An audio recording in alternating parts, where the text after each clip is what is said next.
He opened the door expecting a simple blind date, but what stood before him changed everything. A woman, two exhausted children, and eyes that carried a story he knew all too well.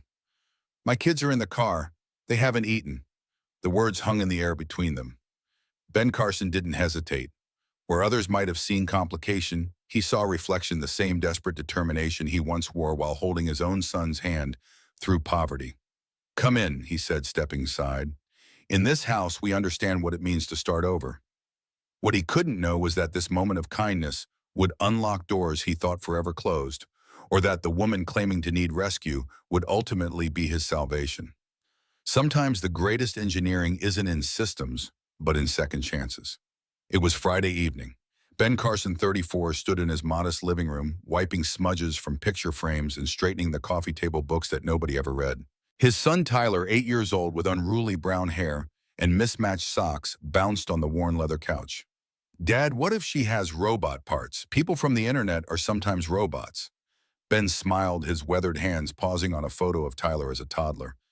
"Then I'll just have to reprogram her to like dinosaur chicken nuggets and bad dad jokes." "That's not how robots work." "It's exactly how robots work. I was a systems engineer, remember?" Tyler rolled his eyes dramatically. "Before I was born. That's like ancient history." 3 years ago isn't ancient history, buddy." The familiar weight settled on Ben's shoulders. 3 years since Sarah left. 3 years since she emptied their bank accounts and disappeared with her yoga instructor, leaving Ben with a mountain of his father's medical bills and a bewildered 5-year-old who kept asking when mommy was coming home. 3 years since Ben Carson, rising star at Meridian Tech, became Ben Carson, warehouse manager at Peterson Distribution. The doorbell rang. Tyler jumped up suddenly, shy, clutching his dinosaur flashlight like a talisman. "Remember, buddy, be yourself, but maybe save the robot theories for dessert." Ben opened the door. The porch light illuminated a woman with shoulder-length chestnut hair, bright green eyes that couldn't quite mask their exhaustion, and a hesitant smile. She wore a simple blouse and jeans, nothing like the profile picture from the dating app. "Hi, I'm Claire. She glanced back toward an older model sedan parked at the curb. "My kids are in the car. They haven't eaten." Her voice carried equal parts shame and defiance. Ben looked past her to the car where two small shadows moved in the back seat. Something in his chest tightened, not from disappointment, but recognition. He knew that look, the one that said, "Judge me and I'll walk away, but God, I need help right now." "Did they eat lunch?" Claire blinked, clearly surprised by the question. "School lunch. I wasn't sure if I should bring them in." "Bring them in. Tacos don't judge, and I made plenty." Relief broke across her face like sunrise. "Are you sure? I'm a single dad. If there's one thing I understand, it's hungry kids in complicated circumstances." Minutes later, Claire's children, Emma 9 and Liam 7, sat with Tyler at the kitchen table. The initial awkwardness dissolved as Tyler demonstrated his world-famous method for creating the perfect taco, involving precise layering techniques and a ceremony of salsa application that made Liam giggle. Claire sat perched on the edge of her chair, her shoulders tight. "I should explain. You don't owe me explanations. Not tonight." Ben passed her a plate. "Tonight is just tacos and maybe some terrible jokes from an 8-year-old who's been saving them up all week." "Did you hear the one about the computer that went to the doctor?" Tyler announced right on cue. "No, what happened?" Liam asked, taco sauce on his chin. "It had a virus." The kitchen filled with the sound of children's laughter, genuine, unfiltered joy that made the cramped space feel suddenly right-sized. As the children ate, Ben noticed the dark circles under Claire's eyes, the way she kept glancing toward the windows, the slight flinch when headlights swept across the room as a car passed by. "Dessert in the living room with a movie," Ben suggested. "I think I've got some ice cream sandwiches in the freezer." The kids raced off, leaving Ben and Claire at the table. "I was going to cancel," Claire said softly. "I should have. This isn't fair to you." "Life isn't fair to any of us. That's why tacos exist." A small smile flickered across her face. "Is that your philosophy? Tacos solve all problems. Tacos, duct tape, and knowing when to start over. It's gotten me this far." Ben gathered the plates. "I was a single parent at 26. I know that walk. The one where you try not to look hungry or too tired because people assume things." Claire's head jerked up, her eyes widening, as if seeing him for the first time. You don't seem like someone who's struggled. What does struggle look like exactly? Ben's voice carried no offense, just curiosity. Before she could answer, Ben's attention shifted to the window. A dark sedan had parked 3 houses down, its engine still running. Claire followed his gaze and instantly tensed. Is someone following you? He asked quietly, keeping his voice light so the children wouldn't hear. Claire's fingers curled around her water glass. My ex. He doesn't want custody, he wants control. Ben's jaw tightened. He'd seen enough controlling men in his father's VA support group to recognize the pattern. The kids can have the guest room tonight. You take my room, I'll sleep on the couch. I can't ask that of you. You didn't ask, I offered. There's a difference. As the night deepened, Ben watched from the window as the sedan finally drove away. He made up the beds with fresh sheets, found an unused toothbrush for Claire, and set out clean towels. Such simple things, yet the gratitude in her eyes made him feel like he'd offered her the moon. With the children asleep, Claire joined Ben on the porch. The summer night hummed with cicadas and distant traffic. Thank you, she said, wrapping her arms around herself despite the warm air. Not just for the room, but for not making me explain myself tonight. Tomorrow's soon enough for explanations if you want to give them. Do you always take in strays? Ben smiled, looking out at the quiet street. Only the ones who remind me of myself. The next morning, Ben woke to the smell of coffee. He found Claire in the kitchen, her hair pulled back in a messy ponytail, making pancakes shaped like dinosaurs, while the kids offered creative direction. The T-Rex needs bigger teeth. Stegosaurus next. Ben paused in the doorway, struck by how right it felt, his kitchen filled with life. Again, the lonely silence pushed back by childish debate over prehistoric anatomy. Good morning, Claire said, spatula in hand. I hope you don't mind. The kids were up early and she gestured to the pancake zoo emerging on a platter. Mind how, Mom? This is the most excitement my kitchen has seen since Tyler tried to microwave a spoon to see if it would really spark. Did it? Liam asked with dangerous interest. Never try it, Ben and Claire said in unison, then laughed. After breakfast, while the kids built a fort in the living room, Claire's phone buzzed. Her face paled as she read the message. He tracked my location again. She showed Ben the screen. Hope the kids slept well at your boyfriend's place. Nice neighborhood. Above your pay grade, isn't it? Ben's stomach tightened. This isn't just jealousy, is it? David isn't dangerous, physically. He's just everywhere, watching, waiting for me to make a mistake so he can take the kids. Claire's voice cracked. We've been separated 2 years. He has a new girlfriend every month, but he can't stand the thought of me moving on, of not being able to control where I go, who I see. Ben thought of his own ex-wife, who had at least had the decency to vanish completely. He wasn't sure which was worse, total abandonment or this constant shadow. Stay here, at least until we figure something out. Claire stared at him. You can't be serious. You barely know me. I know enough. I know what it looks like when someone's afraid to go home.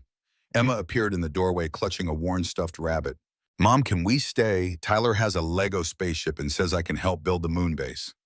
The vulnerability in Emma's voice made Ben's chest ache. How many times had this little girl been uprooted, forced to adapt to new circumstances because the adults in her life couldn't get their act together? We'll see, sweetie, Claire said. Mr. Carson might need his space back. It's Ben, and there's plenty of space. He met Claire's eyes, trying to convey what he couldn't say in front of Emma, that he understood fear, that sometimes safety was worth more than privacy, that his home, humble as it was, could be a sanctuary if she needed one. Later that afternoon, while the kids played in the backyard, Ben took Claire into a small home office. Unlike the rest of the house, which was functional but sparse, this room held evidence of a different life. Bookshelves lined with technical manuals, a whiteboard covered in diagrams, 3 computer monitors on a desk too large for the space. You said you were a systems engineer. Ben nodded, suddenly self-conscious. At Meridian Tech, I designed security infrastructure for their cloud services. And now I manage inventory flow at a warehouse. The hours are predictable, the health insurance is decent, and I'm home every night for Tyler. Claire studied a framed patent on the wall. You invented this, co-invented, intrusion detection system for layered network environments. Not exactly dinner conversation material. Claire traced the glass with her fingertip. Why did you leave engineering, I mean? Ben's jaw tightened. The real answer was too complicated, too raw for someone he'd just met. Life happened. My father got sick, Agent Orange complications from Vietnam. The medical bills. Then my wife left, and suddenly I was a single parent with a mortgage and a 5-year-old who needed stability more than he needed a dad working 80-hour weeks. I'm sorry. Don't be. We're managing. Ben gestured to a complex diagram on the whiteboard. I still tinker, design systems. Most of them never leave this room, but it keeps the brain cells firing. Claire moved closer to the whiteboard, her eyes narrowing as she studied the diagram. This is brilliant. It's just a hobby project, automated inventory management system that learns from human behavior patterns. No, it's more than that. This could revolutionize supply chain management. The predictive modeling alone. Ben blinked, surprised by her technical assessment. You know systems design. A flicker of something hesitation alarm crossed Claire's face. I work in tech support. You pick things up. Before Ben could probe further, Tyler burst into the room, dragging Liam by the hand. Dad, can we go to the park, the one with the rocket ship climbing thing? The moment broken, Claire stepped back from the whiteboard. We should get going anyway. We've imposed enough. It's not an imposition. The words came out more forcefully than Ben intended. He softened his tone. Stay, at least for the weekend. Give yourself time to figure things out. Claire looked like she might argue, then her phone buzzed again. She glanced at it, her face hardening. The park sounds great. At the playground, Ben watched the children race across monkey bars and slide down poles. Claire sat beside him on the bench, her shoulders gradually relaxing in the afternoon sun. How did you do it? She asked suddenly. Start over, I mean. Ben considered the question, watching Tyler help Emma across a difficult section of the climbing structure. One day at a time. Some days it was just about making sure Tyler had clean clothes and food. Other days we could think bigger, like what school would be best or how to save for college. He smiled. I had help. My neighbor, Mr. Jenkins, Vietnam vet like my dad. He watched Tyler after school when I had to work late, taught him how to fish. Community matters. More than most people realize until they don't have it. On the playground, Liam had reached the top of the rocket ship and was calling for his mother to watch. Claire waved, her smile genuine for the first time since Ben had met her. He's been afraid of heights since he was 3, she said softly. This is a big moment. Ben nodded, understanding the milestone for what it was, a child feeling secure enough to face a fear. Little victories, Claire echoed. That evening, after a dinner of spaghetti and garlic bread, Ben sat on the back porch steps while the kids caught fireflies in the yard. Claire joined him, 2 mugs of coffee in hand. I need to be honest with you, she said, passing him a mug. Ben braced himself, wondering what complication was coming.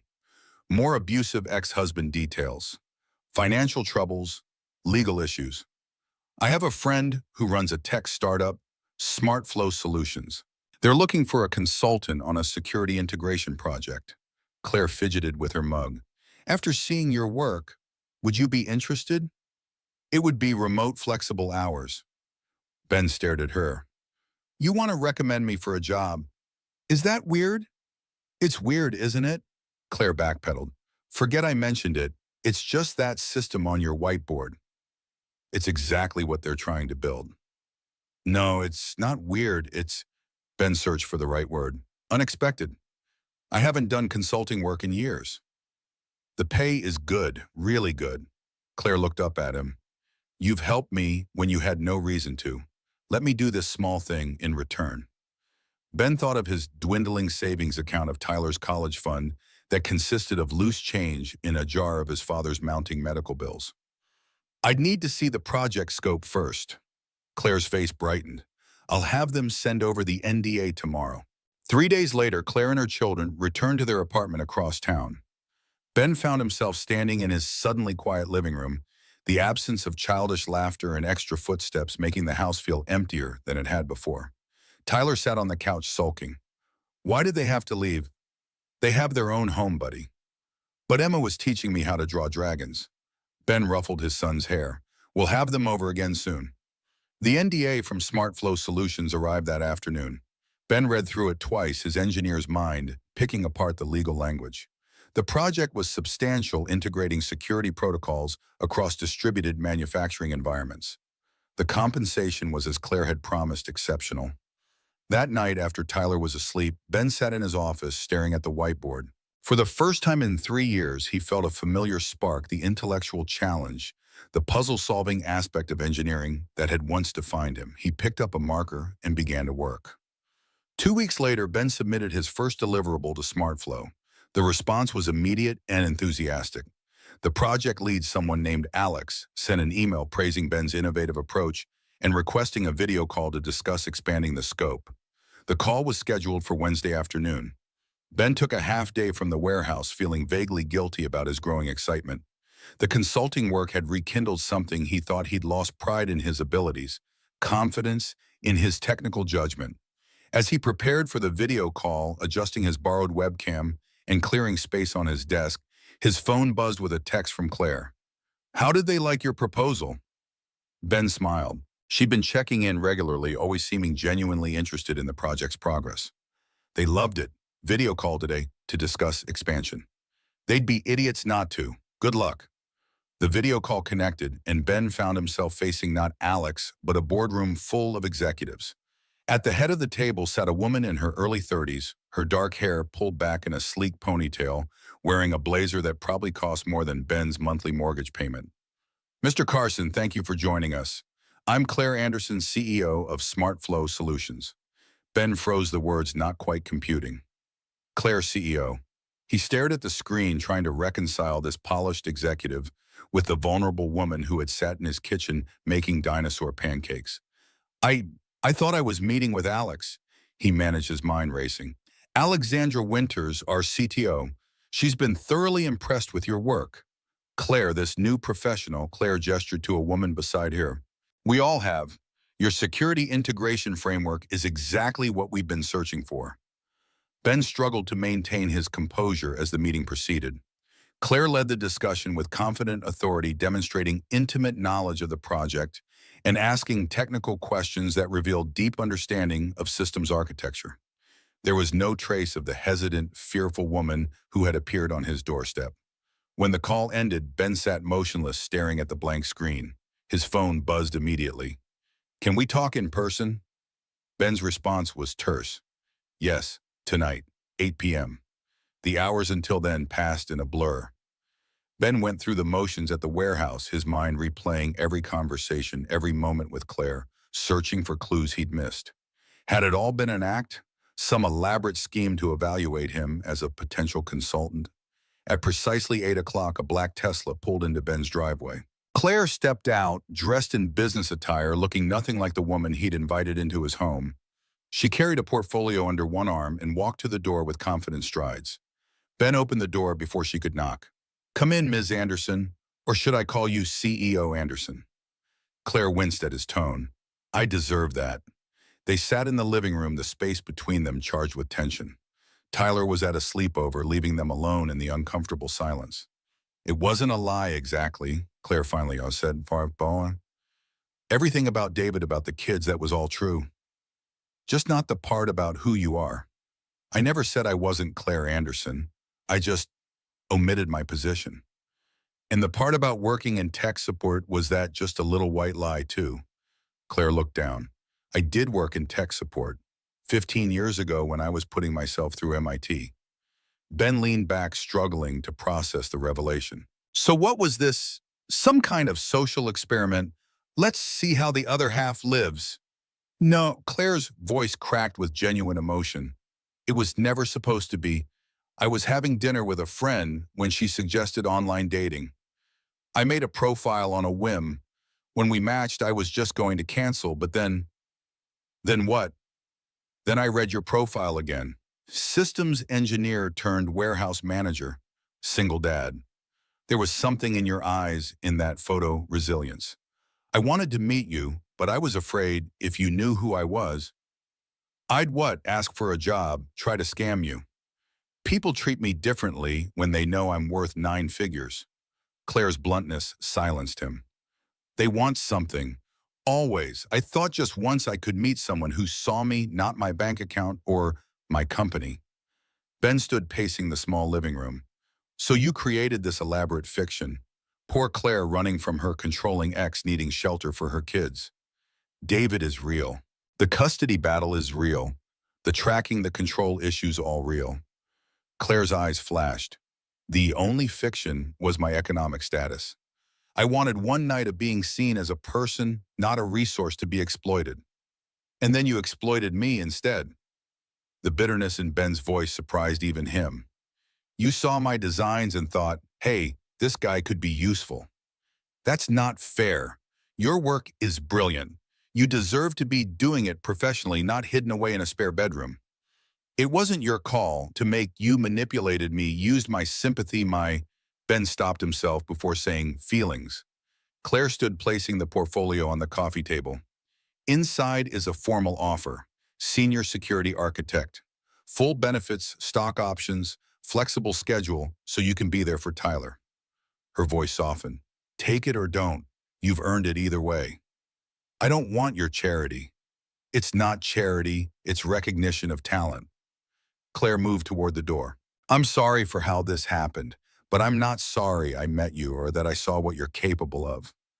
She paused her hand on the doorknob. The kids miss Tyler. Whatever you decide about the child, don't punish them for my mistakes. After she left, Ben sat alone in the darkened living room, the portfolio untouched on the table. The rational part of his brain noted the irony. He'd been right that first night. Claire had needed rescue, just not the kind he'd assumed. The CEO of a tech company hiding from her ex-husband, playing at being ordinary. He finally opened the portfolio.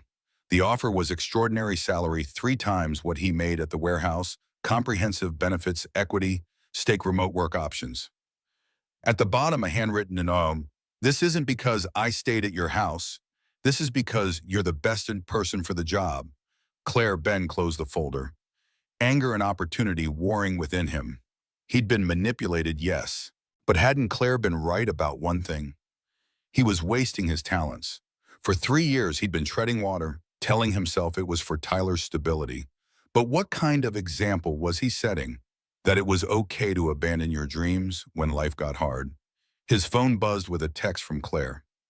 For what it's worth, those 3 days in your home were the most normal, most peaceful days my children have had in years. Thank you for that gift. Ben stared at the message, remembering the children's laughter, the way Liam had conquered the rocket ship, how Emma had shown Tyler her dragon drawings. Despite everything, those moments had been real. He didn't respond to the text. Instead, he went to his office and stood before the whiteboard staring at his designs. For the first time in years, he allowed himself to imagine a different future, one where he used his mind again, built things that mattered, provided for Tyler, through creation rather than survival. The next morning, Ben called in sick to the warehouse. He spent the day reviewing SmartFlow's security infrastructure, looking for holes, weaknesses, points of improvement. By evening, he had filled a legal pad with notes and diagrams. His phone rang at 7. Claire's name appeared on the screen. Ben hesitated, then answered. I need to know something, he said without preamble. Was any of it real? The connection, the conversations on the porch, the way you looked at me when I offered you shelter? Silence stretched across the line. Then softly, all of it. That's why this is so complicated. I came to you under false pretenses, but everything that happened was real. Ben exhaled slowly. Your company's firewall configuration is a disaster. Your authentication protocols have at least 3 exploitable weaknesses, and whoever designed your API security layer should be fired. A startled laugh escaped Claire. Is that a yes to the job offer? It's a I'll consider it, but first we need to fix your security nightmare before someone steals your intellectual property. How soon can you start? Ben thought of the warehouse, of the life he'd constructed from the wreckage of his dreams. I need 2 weeks to train my replacement, and I have conditions. Name them. I work remotely 3 days a week. I pick Tyler up from school every day, and I report directly to your CTO, not to you. Done, done, and done. And Claire, no more lies, not even lies of omission. I need to trust the people I work with. I promise. Sorry, the sincerity in her voice penetrated his lingering anger. Ben, Whatever she was about to say was cut off by commotion in the background. shouting a crash, a child's cry. "Claire, what's happening? I have to go. David's here. He's—" The line went dead.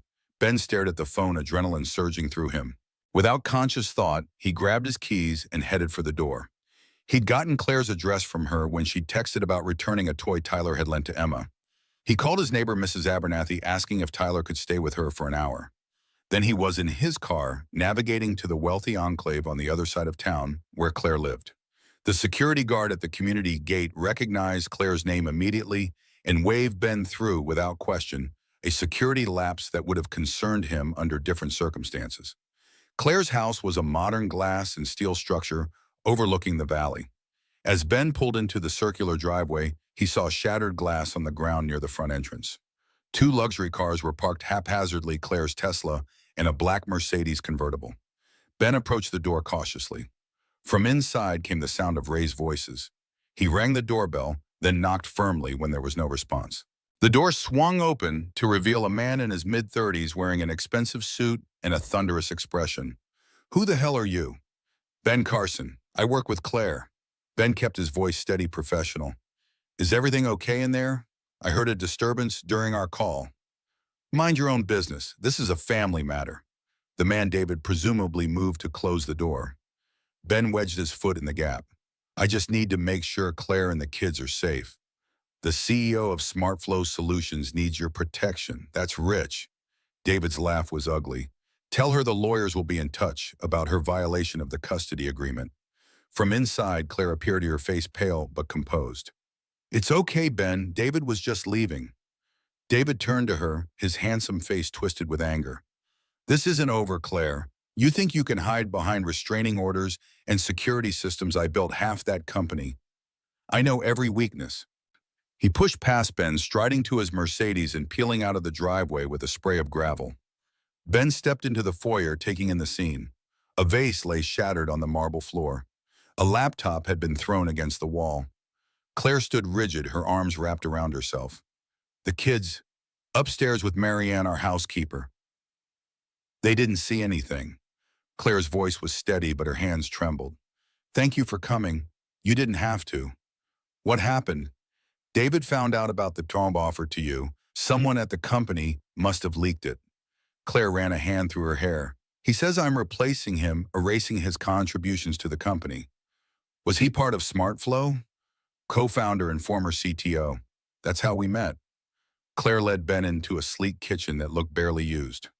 "Coffee." "Sure." Ben watched as she moved through the familiar motions of making coffee, her actions deliberate, as if focusing on the simple task helped her regain control. Was what he said true about knowing the company's weaknesses? Claire's hands stilled on the coffee grinder. "Yes, David designed our original security architecture. After the divorce, we revised it, but he knows the underlying systems better than anyone." She looked up, meeting Ben's eyes. "That's why your perspective is so valuable. You're seeing it with fresh eyes." "What exactly happened with David beyond the personal stuff?" Claire measured coffee grounds with precision. 2 years ago, he started acting erratically, paranoid, controlling. He became convinced I was undermining him at the company, turning the board against him. She pressed the start button on the coffee maker. The truth was simpler and sadder. He was self-destructing, drinking during the day, missing meetings, making costly mistakes. And then I found evidence he was selling intellectual property to competitors. Claire's voice hardened. "I confronted him. He denied it. The board sided with me. He was forced out with a generous severance and stock options worth millions. But he blames you. In his mind, I betrayed him. The fact that he betrayed the company first is irrelevant." Claire handed Ben a mug of coffee. "Since then, it's been a cold war. He uses the children as leverage. I use legal channels to maintain boundaries. Tonight was the first time he's violated the restraining order." Ben sipped the coffee, processing this new information. The professional side of his brain was already cataloging potential security vulnerabilities, points where David's insider knowledge could be exploited. The personal side was struggling to reconcile the polished CEO before him with the vulnerable woman who had appeared on his doorstep. "He said something about custody agreements." Claire's expression tightened. "According to our arrangement, I'm supposed to notify him if the children are staying overnight somewhere else. When we stayed with you, you didn't tell him. I didn't want him tracking us there. I didn't want to put you at risk. Claire met his eyes. I was trying to protect everyone. Before Ben could respond, small footsteps pattered down the stairs. Emma appeared in the doorway, her eyes widening when she saw Ben. Mr. Carson! She ran to him, throwing her arms around his waist. Did you come for dinner? Is Tyler here too? Ben patted her back awkwardly. Not tonight, sweetheart. I just stopped by to talk to your mom about work. Emma looked between them, her expression suddenly serious beyond her years. Was Daddy here? I heard loud noises. Claire knelt to her daughter's level. Yes, Daddy stopped by. He was upset about some grown-up things, but everything's okay now. Is he coming back? Not tonight. Claire smoothed Emma's hair. How about you go tell Liam that Mr. Carson is here? He'll want to say hello. After Emma bounded away, Claire stood, exhaustion evident in the slump of her shoulders. I'm sorry you got pulled into this mess. Don't be. Better I know what I'm walking into. Ben set down his coffee mug. David could be a serious security threat to the company, especially if he's desperate or feels he has nothing to lose. That's my fear exactly. Ben made a decision, then one part professional judgment, one part something deeper he wasn't ready to name. I'll start tomorrow, not in 2 weeks. Tomorrow. Claire's eyes widened. What about the warehouse? I'll figure it out. Right now, securing your systems is the priority. Ben pulled out his phone and began making notes. I'll need full access credentials, network diagrams, code-based permissions. As he listed technical requirements, a weight seemed to lift from Claire's shoulders. This was familiar territory for both of them, problem-solving systems, thinking actionable steps forward. Thank you, she said simply when he finished. Don't thank me yet. I haven't fixed anything. You showed up. That counts for something. The children burst into the kitchen, then Liam racing ahead of his sister. Mr. Carson, did you bring your robot designs? Can we build one together? Ben laughed, the tension of the evening breaking. No robots tonight, buddy, but maybe soon. As he interacted with the children, answering their excited questions and promising future visits, Ben caught Claire watching him, a complex emotion in her eyes, gratitude mixed with something warmer, more personal. Later, as Ben prepared to leave, Claire walked him to the door. I meant what I said on the phone, everything that happened at your house, the conversations, the connection that was real. Ben nodded, not quite ready to fully forgive the deception, but understanding it better. I believe you, and for what it's worth, I think you're a good mother. Your kids are lucky to have someone who fights so hard to protect them. Claire's eyes glistened. Even if I sometimes make a mess of things, especially then, it's not the mistakes that define us, it's how we fix them. As Ben drove home through the quiet streets, his mind raced with everything that had transpired. In the span of 3 weeks, his carefully constructed life had been upended. Yet for the first time in years, he felt fully alive, his mind engaged, his purpose clear. Tomorrow he would begin rebuilding security systems for a company worth millions. Tonight he was just a father returning home to his son, carrying the weight of new possibilities and old wounds, navigating the delicate balance between professional opportunity and personal trust. The call to the warehouse manager the next morning was brief but decisive. Ben explained a family emergency required his immediate resignation. He offered to train his replacement on weekends if needed, but made it clear he wouldn't be returning.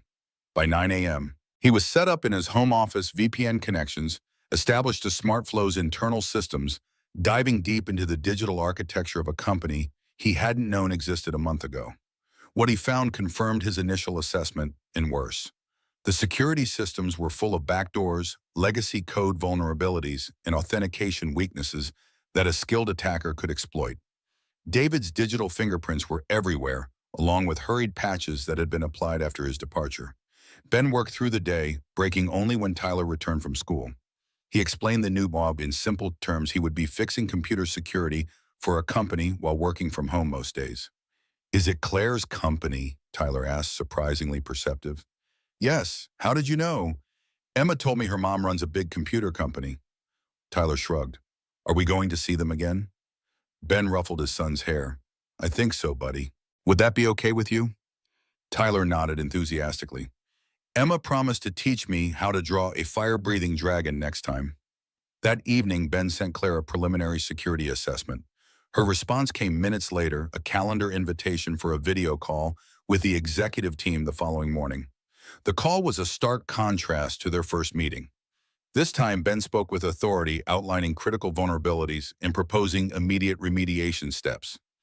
The executives listened with growing concern as he detailed how an insider with David's knowledge could potentially access intellectual property, financial data, even employee personal information. How quickly can these issues be addressed? Claire asked her CEO persona firmly in place. The most critical vulnerabilities can be patched within 48 hours. A complete security overhaul will take weeks, possibly months. You have whatever resources you need, Claire said. This is now the company's top priority. Over the next 2 weeks, Ben immersed himself in SmartFlow's systems. He worked remotely most days, maintaining his promise to be present for Tyler, but spent 2 days a week at the company headquarters, building relationships with the engineering team and implementing security protocols. He and Claire maintained a strictly professional relationship during business hours. She was the CEO. He was a senior security consultant solving critical problems. But in the evenings, text messages would sometimes appear on his phone updates about the children, questions about Tyler, small moments of connection that bridged their complicated history. The children had play dates supervised by Claire's housekeeper. Ben and Claire carefully avoided being alone together, both aware of the unresolved tension between them, not just the lingering effects of her deception, but the undeniable personal connection that had formed during those 3 days in his home. 3 weeks into the security overhaul, Ben's system flagged an attempted intrusion. Someone was probing SmartFlow's networks looking for ways in. The attack signature matched patterns Ben had theorized David might use. He called Claire immediately. "We've got an attempted breach. It looks like David." Claire's voice was tight. "How bad?" "They didn't get in. My new protocols caught it, but they'll try again." "What do we need to do?" "I need to come in tonight. This requires physical access to your server infrastructure." An hour later, Ben was in SmartFlow's server room implementing additional security measures, while Claire paced nearby, her usual composure fractured by concern. "If David succeeds," she began. "He won't." Ben's fingers flew across the keyboard. "Not on my watch." As the night deepened, they worked side by side, Ben securing systems, Claire providing necessary authorizations, and coordinating with the off-site security team. Around midnight, they took a break, moving to Claire's office, where she ordered in food. "Why is he doing this?" Ben asked as they ate. "He's already wealthy from the severance and stock options. What more does he want?" Claire set down her fork. "It's not about money. It's about vindication. David believes I stole the company from him. In his mind, destroying SmartFlow would prove he was essential all along. That's twisted logic. Wounded pride often is." Claire looked out at the city lights below. "We built this company together. 10 years of our lives. When it all fell apart, the marriage, his role here, something broke in him. He can't move forward, so he's determined to pull everything backward instead." Ben studied her profile, seeing both the confident CEO and the vulnerable woman he'd met that first night. "You still care about him." "I care about what he was, what we built together, what he could have been." Claire turned to him. "Is that strange?" "No, it's human." Ben thought of his own ex-wife, how even after everything, he sometimes wondered where she was, if she ever thought of Tyler. We don't stop caring just because someone hurts us. We just learn to care differently. Claire's eyes held his for a long moment. Then her phone buzzed an alert from the security system. They both turned back to the monitors, personal revelations set aside as they confronted the digital threat. By morning, they had successfully reinforced the company's defenses. The attempted intrusion had been blocked, logs preserved for potential legal action. Ben had implemented a deception environment, a honeypot, that would track any future attempts and gather evidence. As the sun rose over the city skyline, casting golden light across Claire's office, Ben found himself standing at the window, exhaustion and accomplishment warring within him. "We did it," Claire said, joining him. "Thank you. It's what you hired me for." "No." Claire touched his arm lightly. "What I hired you for was your technical expertise. What you gave tonight was something more: commitment, determination. You protected not just systems, but people." Ben turned to face her. "I build things, Claire. I fix them when they break. It's what I do. Is that all this is to you? A system that needed fixing? The question hung between them, layered with meanings. Before Ben could answer, his phone rang Tyler's school. His son was in the nurse's office with a fever. I have to go, Ben said, already gathering his things. Of course, family first. Always. Claire stepped back, professional boundaries reinstated. We'll continue this discussion later. Ben nodded, but as he hurried to his car, he wondered what exactly this discussion entailed: the security situation, their personal connection, or the complicated intersection of both. Tyler's fever was high enough that Ben took him to the pediatrician, who diagnosed a minor throat infection and prescribed antibiotics. By evening, Tyler was resting comfortably on the couch, watching cartoons while Ben worked nearby on his laptop monitoring SmartFlow systems remotely. A text arrived from Claire. How's Tyler? Better, antibiotics working, should be back to normal in a day or two. Emma's been asking when they can play again. She finished that dragon drawing. Ben smiled, imagining Emma's serious concentration as she worked on her art. Tyler's been talking about it too. Maybe next weekend if he's feeling better. Sounds perfect. And Ben, thank you again for last night. The board has approved full funding for your security initiative. The conversation shifted to professional matters, budget allocations, staffing needs, implementation timelines. It was safer territory, clearly defined, unlike the nebulous personal connection that neither of them seemed ready to address directly. As Ben put Tyler to bed that night, his son asked sleepily, "Are you and Miss Claire going to get married?" The question caught Ben off guard. What? No, buddy. We work together. She's my boss, actually. Emma says her mom smiles different when she talks about you, like in princess movies. Ben tucked the blanket around his son's shoulders. I think Emma has a big imagination, just like someone else I know. But you like Miss Claire, right? And Emma and Liam. Yes, I like them. They're good people. Tyler yawned. That's good. I like having more people to like. The simple wisdom of his 8-year-old son stayed with Ben as he returned to his office. Did he like Claire? The question was more complicated than Tyler could understand. He respected her professional acumen, admired her dedication to her children, was drawn to her resilience. But liking required trust, and trust had been damaged by her initial deception. Yet even as he acknowledged the breach of trust, Ben recognized his own role in their complicated dynamic. He had cast himself as rescuer that first night, making assumptions about her needs, her situation. Perhaps her deception had been partly a response to his own need to be needed. The next morning, Ben received an urgent call from Alexandra SmartFlow's CTO. Another breach attempt had been detected overnight, more sophisticated this time, targeting specific product development servers. It's escalating, Alexandra said grimly. We need to lock this down now. Ben spent the day implementing additional security measures, coordinating with SmartFlow's IT team to harden critical systems. Tyler, still recovering, sat in Ben's home office, drawing spaceships, while his father worked occasionally, asking questions that Ben answered absently, his focus on the digital battle unfolding. By evening, the immediate threat had been contained, but Ben's concern had deepened. The attack patterns were evolving, becoming more targeted. Whoever was behind them, presumably David, was getting desperate, taking greater risks. Ben called Claire. We need to talk. This isn't just about corporate espionage anymore. The attack patterns suggest personal targeting, your email, your calendar, your personal files. Claire's voice was steady, but Ben detected an undercurrent of fear. Can they access my home systems, the children's information? Potentially, I need to check your home network, strengthen your personal security. When? Now, tonight. An hour later, Ben arrived at Claire's modernist home security equipment in hand. He found her in the kitchen, helping the children with homework at the island counter. The domesticity of the scene struck him. Powerful CEO Claire Anderson helping with multiplication tables and spelling words. Ben, Liam spotted him first, jumping from his stool.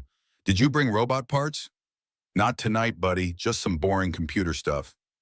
Emma studied him with solemn eyes. Is it because of Daddy Mom's had been checking the alarm system extra? Claire and Ben exchanged glances.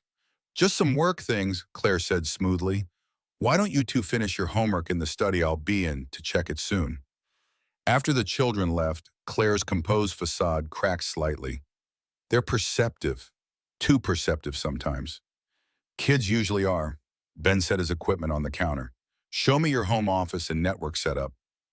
Claire led him to a sleek home office overlooking the valley. Unlike Ben's cluttered workspace, everything here was minimalist and precisely arranged. The technology, however, was top-tier multiple monitors, high-end equipment, dedicated server rack. David set most of this up, Claire explained. After the separation, I had it checked for surveillance equipment, but the basic network architecture is still his design. Ben nodded grimly. That's what I was afraid of. He knows this system intimately. For the next several hours, Ben worked methodically identifying vulnerabilities, installing security patches, and setting up monitoring systems. Claire brought him coffee, then worked quietly at her desk while he concentrated. Around 10, with the children asleep and the most critical security updates implemented, they took a break on the terrace. The night was clear as stars visible despite the city lights below. Is it fixed? Claire asked. Not fixed, improved. Security is never fixed. It's an ongoing process. Ben leaned against the railing. But your home systems are significantly more secure now. I've isolated your personal and family data on a separate network with enhanced encryption. Thank you. Claire stood beside him, close but not touching. I keep thinking about what you said that first night about tacos and duct tape and knowing when to start over. Not my most profound moment. But true, sometimes starting over is the only way forward. Oh, Claire turned to face him. I started over after David, rebuilt my life, refocused on the children and the company. I thought I had it all under control. And now I realize control is an illusion. David can still reach in and disrupt everything I've built. My company, my home, my children's sense of security. Her voice caught. I hate feeling vulnerable again. Ben understood vulnerability. He'd lived with it for 3 years, financial vulnerability, emotional vulnerability, the constant fear that he wasn't enough for Tyler, that one mistake could unravel everything. Vulnerability isn't weakness, he said quietly. It's just the price of having something worth protecting. Claire's eyes met his, a moment of perfect understanding passing between them. Then her phone buzzed an alert from the new security system Ben had installed. Someone was attempting to access her home network remotely. They moved quickly back to the office where Ben tracked the intrusion attempt in real time. He's trying to get into your personal email. Smart that would give him access to reset passwords for other accounts. Can you stop it? Already done. The new system blocked him automatically. Ben's fingers flew across the keyboard. But now we have something better, a digital fingerprint. Evidence. Claire leaned over his shoulder watching the screen. Enough for legal action. Maybe. Let me trace the connection. Ben followed the digital trail, his focus absolute. After several minutes of intense concentration, he sat back. Got it. The attack came from David's home IP address. It's him, Claire. We can prove it now. The relief on her face was palpable. This changes everything. With this evidence, I can get a stronger restraining order, maybe even press criminal charges. One step at a time. First, let's document everything properly. I'll work with your legal team tomorrow. Claire placed her hand on his shoulder, the touch light but warm. You've done more than fix my security systems, Ben. You've given me back a sense of control. Ben covered her hand with his own, the gesture automatic. That's what engineers do. We build systems that work the way they're supposed to. The moment lengthened, charged with unspoken possibilities. Then Ben gently removed her hand and stood. I should go. It's late and Tyler will be up early. Claire nodded, professional boundaries reinstated. Of course, I'll have legal reach out to you tomorrow. As Ben gathered his equipment, Claire walked him to the door. Ben, she said as he stepped onto the porch, I know our beginning was complicated, but I'm grateful for how it's unfolding now. So am I. And despite everything, the deception, the professional complications, the unresolved tension, Ben realized he meant it. 1 month into his new role at SmartFlow, Ben's life had transformed. The cramped home office now featured cutting-edge equipment, 3 ultra-wide monitors, a custom-built workstation, and enterprise-grade security hardware that Claire had insisted on providing. Even more significant was the change in Ben himself. The defeated warehouse manager was gone, replaced by a man whose mind once again crackled with technical challenges and creative solutions. Tyler noticed the difference immediately. Dad, you laugh more now, he observed one morning as Ben made dinosaur-shaped pancakes, a tradition borrowed from Claire's children. Ben had secured David's digital fingerprints on the attacks, providing Claire with evidence for strengthened legal protection. The immediate threat contained, they established a comfortable routine. Ben worked remotely most days, visited SmartFlow headquarters twice weekly, and the families spent occasional weekends together. Picnics at the park, movie nights, science museum excursions that delighted all three children. Professionally, Ben's security overhaul impressed everyone at SmartFlow. His innovative approach to intrusion detection had already prevented two potentially devastating attacks. The board approved his proposal for a dedicated security division with Ben as director, a position that came with substantial stock options and a salary that had allowed him to pay off his father's medical bills and establish a proper college fund for Tyler. "You've exceeded every expectation," Claire told him during their weekly status meeting, her professional demeanor softened by genuine admiration. "The team respects you. The systems are more secure than they have ever been." "I'm just doing what I was hired to do." "No, you're doing much more." Claire closed the folder between them. "Speaking of which, my father's birthday dinner is this Saturday. The children would love if you and Tyler could join us." Ben hesitated. Their professional relationship had solidified into mutual respect, but personal boundaries remained carefully maintained. Family gatherings represented a shift he wasn't certain he was ready for. "It's not a big deal," Claire added, reading his hesitation. "Just dinner at my parents' house. Dad was an engineer too. Air Force, then Boeing. He'd love to meet you." "I'm not sure if that's—" "Please," Emma specifically asked if Mr. Ben and Tyler could come. She's drawn a special birthday card that apparently requires Tyler's artistic input on dragons. Ben smiled despite himself. "Well, when you put it that way, how can I refuse expert dragon consultation?" Saturday evening found Ben and Tyler arriving at an elegant but comfortable home in the established part of town. Claire greeted them at the door, looking different somehow. More relaxed in casual clothes, her hair loose around her shoulders. "You made it? Come in, everyone's in the backyard." The Anderson family gathering was warm and unpretentious. Claire's father, Robert, a tall man with kind eyes and calloused hands, immediately engaged Ben in conversation about aircraft systems design. Her mother, Margaret, fussed over Tyler, making sure he had enough food and introducing him to various cousins and family friends. "So you're the security genius Claire won't stop talking about," Robert said, handing Ben a beer as they stood by the grill. "She tells me you saved the company from that snake-in-the-grass ex-son-in-law of mine." Ben nearly choked on his drink. "She talks about me constantly, says you see systems differently, not just the technical components, but how people interact with them. That's real engineering, son." Across the yard, Claire was helping the children set up a water balloon game, laughing as Liam accidentally soaked himself. She caught Ben watching and smiled, a genuine, unguarded smile that made something shift in his chest. Later, as twilight settled over the gathering, Claire's mother cornered Ben by the dessert table. "You know Claire hasn't brought anyone to family events since the divorce." "Oh, we're not. I work for her company. We're colleagues." Margaret raised an eyebrow. "Mm-hmm. Colleagues. That's why my granddaughter has drawn about 50 pictures of your family and hers living in a castle together." Ben felt his face warm. "Kids have active imaginations." "Indeed they do." Margaret patted his arm. "But they also see things clearly sometimes. Things adults complicate with history and hesitation." As the evening wound down, Ben found himself on the porch swing with Claire watching the children chase fireflies across the lawn. Her father had insisted on driving Tyler and her kids to get ice cream, giving them an unexpected moment alone. "Your family is wonderful," Ben said, the gentle sway of the swing lulling him into relaxation. "They like you. Dad especially. He hasn't talked engineering with anyone so enthusiastically in years. He reminds me of my own father. Same practical wisdom, same hands that have built things." Claire's expression softened. "How is your dad doing? You mentioned the new treatments were helping." "Better. The additional insurance coverage through SmartFlow made a huge difference. He's even talking about fishing again." Ben looked at her profile in the fading light. "Thank you for that. Not just the job, but understanding about the flexible schedule so I can take him to appointments. Family comes first, always." Claire's voice carried a weight of conviction. "That's something I had to learn the hard way. With David." She nodded, her eyes on the children in the distance.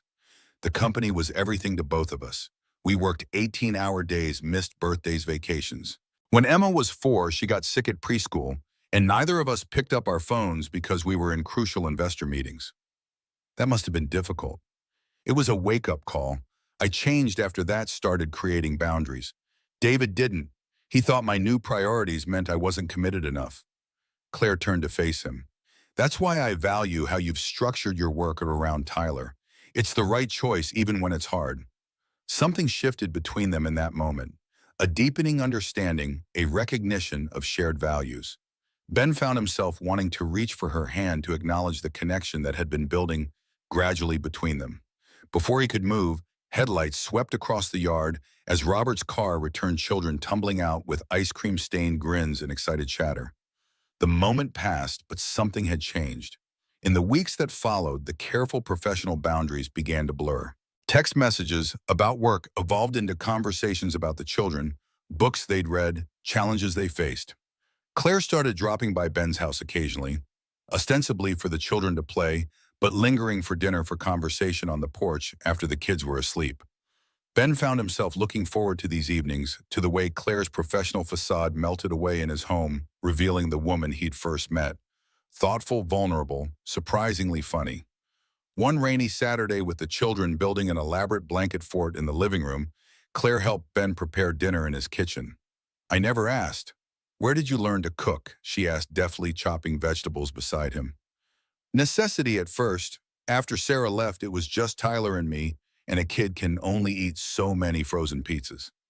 Ben adjusted the heat under the skillet. "Then it became therapeutic, something I could control when everything else felt chaotic." "I understand that. After the divorce, I took up pottery. Something about physically reshaping clay when my life felt like it was crumbling." "Are you any good?" Claire laughed, the sound warming the small kitchen. "Terrible. Absolutely dreadful. My children kindly pretend the misshapen mugs I make are artistic." Ben grinned, enjoying this glimpse of imperfection from the normally polished CEO. "I'd like to see these artistic creations sometime." "Be careful what you wish for. I might subject you to the entire collection." Their eyes met over the cutting board, shared laughter fading into something warmer, more intimate. Ben found himself noticing details he'd tried to ignore. The curve of her smile, the way her hair fell across her forehead, the light freckles across her nose, visible only up close. The moment was broken by Tyler's excited call from the living room. The fort was complete and required immediate inspection. That night, after Claire and her children had gone home, Ben sat in his office staring at the whiteboard where he'd been mapping potential security enhancements. Instead of focusing on the technical challenge, his mind kept returning to Claire, not the CEO who signed his paychecks, but the woman who laughed in his kitchen, who understood the value he placed on being present for his son, who had gradually become an essential part of his life. The realization both exhilarated and terrified him. His professional success depended on maintaining appropriate boundaries with his employer. And Tyler, who had already lost one parent, had grown attached to Claire and her children. If things went wrong, Ben pushed the thoughts aside, focusing instead on the security architecture diagram before him. Relationships were unpredictable, messy. Systems at least could be understood, controlled, secured. 2 days later, Ben received an urgent message from Claire asking him to come to headquarters immediately. The tone was unusual. No explanation, just a request for his presence as soon as possible. He found Claire in her office with Alexandra, the CTO, and Marcus, the company's lead counsel. Their grave expressions immediately put him on alert. "What's happened?" Claire nodded to Marcus, who slid a tablet across the table. "We've discovered a significant data breach. Someone has been systematically accessing our developmental server, specifically the files for Project Nexus." Ben took the tablet, quickly scanning the logs. "When did this start?" "That's the concerning part," Alexandra said. "We can trace it back 3 weeks, but it may have been happening longer without detection." Ben frowned, reviewing the access patterns. "This doesn't make sense. These breaches originated from within our security perimeter using authenticated credentials." "Exactly." Claire's voice was tight. "Someone with inside access has been stealing our most valuable intellectual property. The same project you've been working to secure." The implication hung in the air, unspoken but clear. Ben looked up, meeting Claire's eyes. You think I'm involved. I don't, Claire said firmly, but the board is concerned. The access times correspond closely with your remote work schedule. The breaches occur primarily on days you are not physically in the office. Ben felt a cold weight settle in his stomach. That's circumstantial at best. Anyone could have established that pattern by observing when I'm in the building. We know, Alexandra interjected. That's why we're discussing this with you directly rather than involving external investigators. Ben turned to Claire. Do you trust me? Her answer came without hesitation. Completely. Then let me find who's behind this. Give me access to the full system logs, not just these summaries. I need to see the raw data. Marcus shifted uncomfortably. The board has suggested bringing in an independent security firm. With all due respect, Marcus, an external team, would take weeks to understand our architecture. Ben leaned forward. I can start now. Claire studied him for a long moment and then nodded. Give him everything he needs, Alexandra. Ben has full authority on this investigation. Back in his office, Ben immersed himself in the system logs, searching for patterns that might reveal the true source of the breach. Hours passed as he tracked digital footprints through SmartFlow's complex network architecture. Just after midnight, a pattern emerged, subtle but unmistakable. The breaches weren't merely coinciding with his remote work schedule. They were precisely timed to his login sessions, as if someone was using his authenticated connection as cover for their own activities. Ben called Claire despite the late hour. I found something. The intruder is piggybacking on my secure connection, using it as a smokescreen while they access the servers. Can you identify them? Not yet, but I've narrowed it down to someone with physical access to our headquarters' primary network. It has to be an insider. Claire's voice was grim. That's what I was afraid of. How soon can you come in? First thing tomorrow. I'll drop Tyler at school and head straight there. Thank you, Ben, and I'm sorry about earlier. I never doubted you. I know. And despite the professional crisis unfolding, Ben felt a surge of warmth at her unwavering confidence in him. The next morning, Ben arrived at SmartFlow headquarters to find Claire already in the security operations center she'd established based on his recommendations. She looked as if she hadn't slept, dark circles beneath her eyes, hair pulled back in a hasty ponytail. You look terrible, he said without thinking. A tired smile ghosted across her face. Just what every woman wants to hear first thing in the morning. Sorry, I know what you meant. Claire handed him a coffee. I couldn't sleep. Kept thinking about who might be behind this.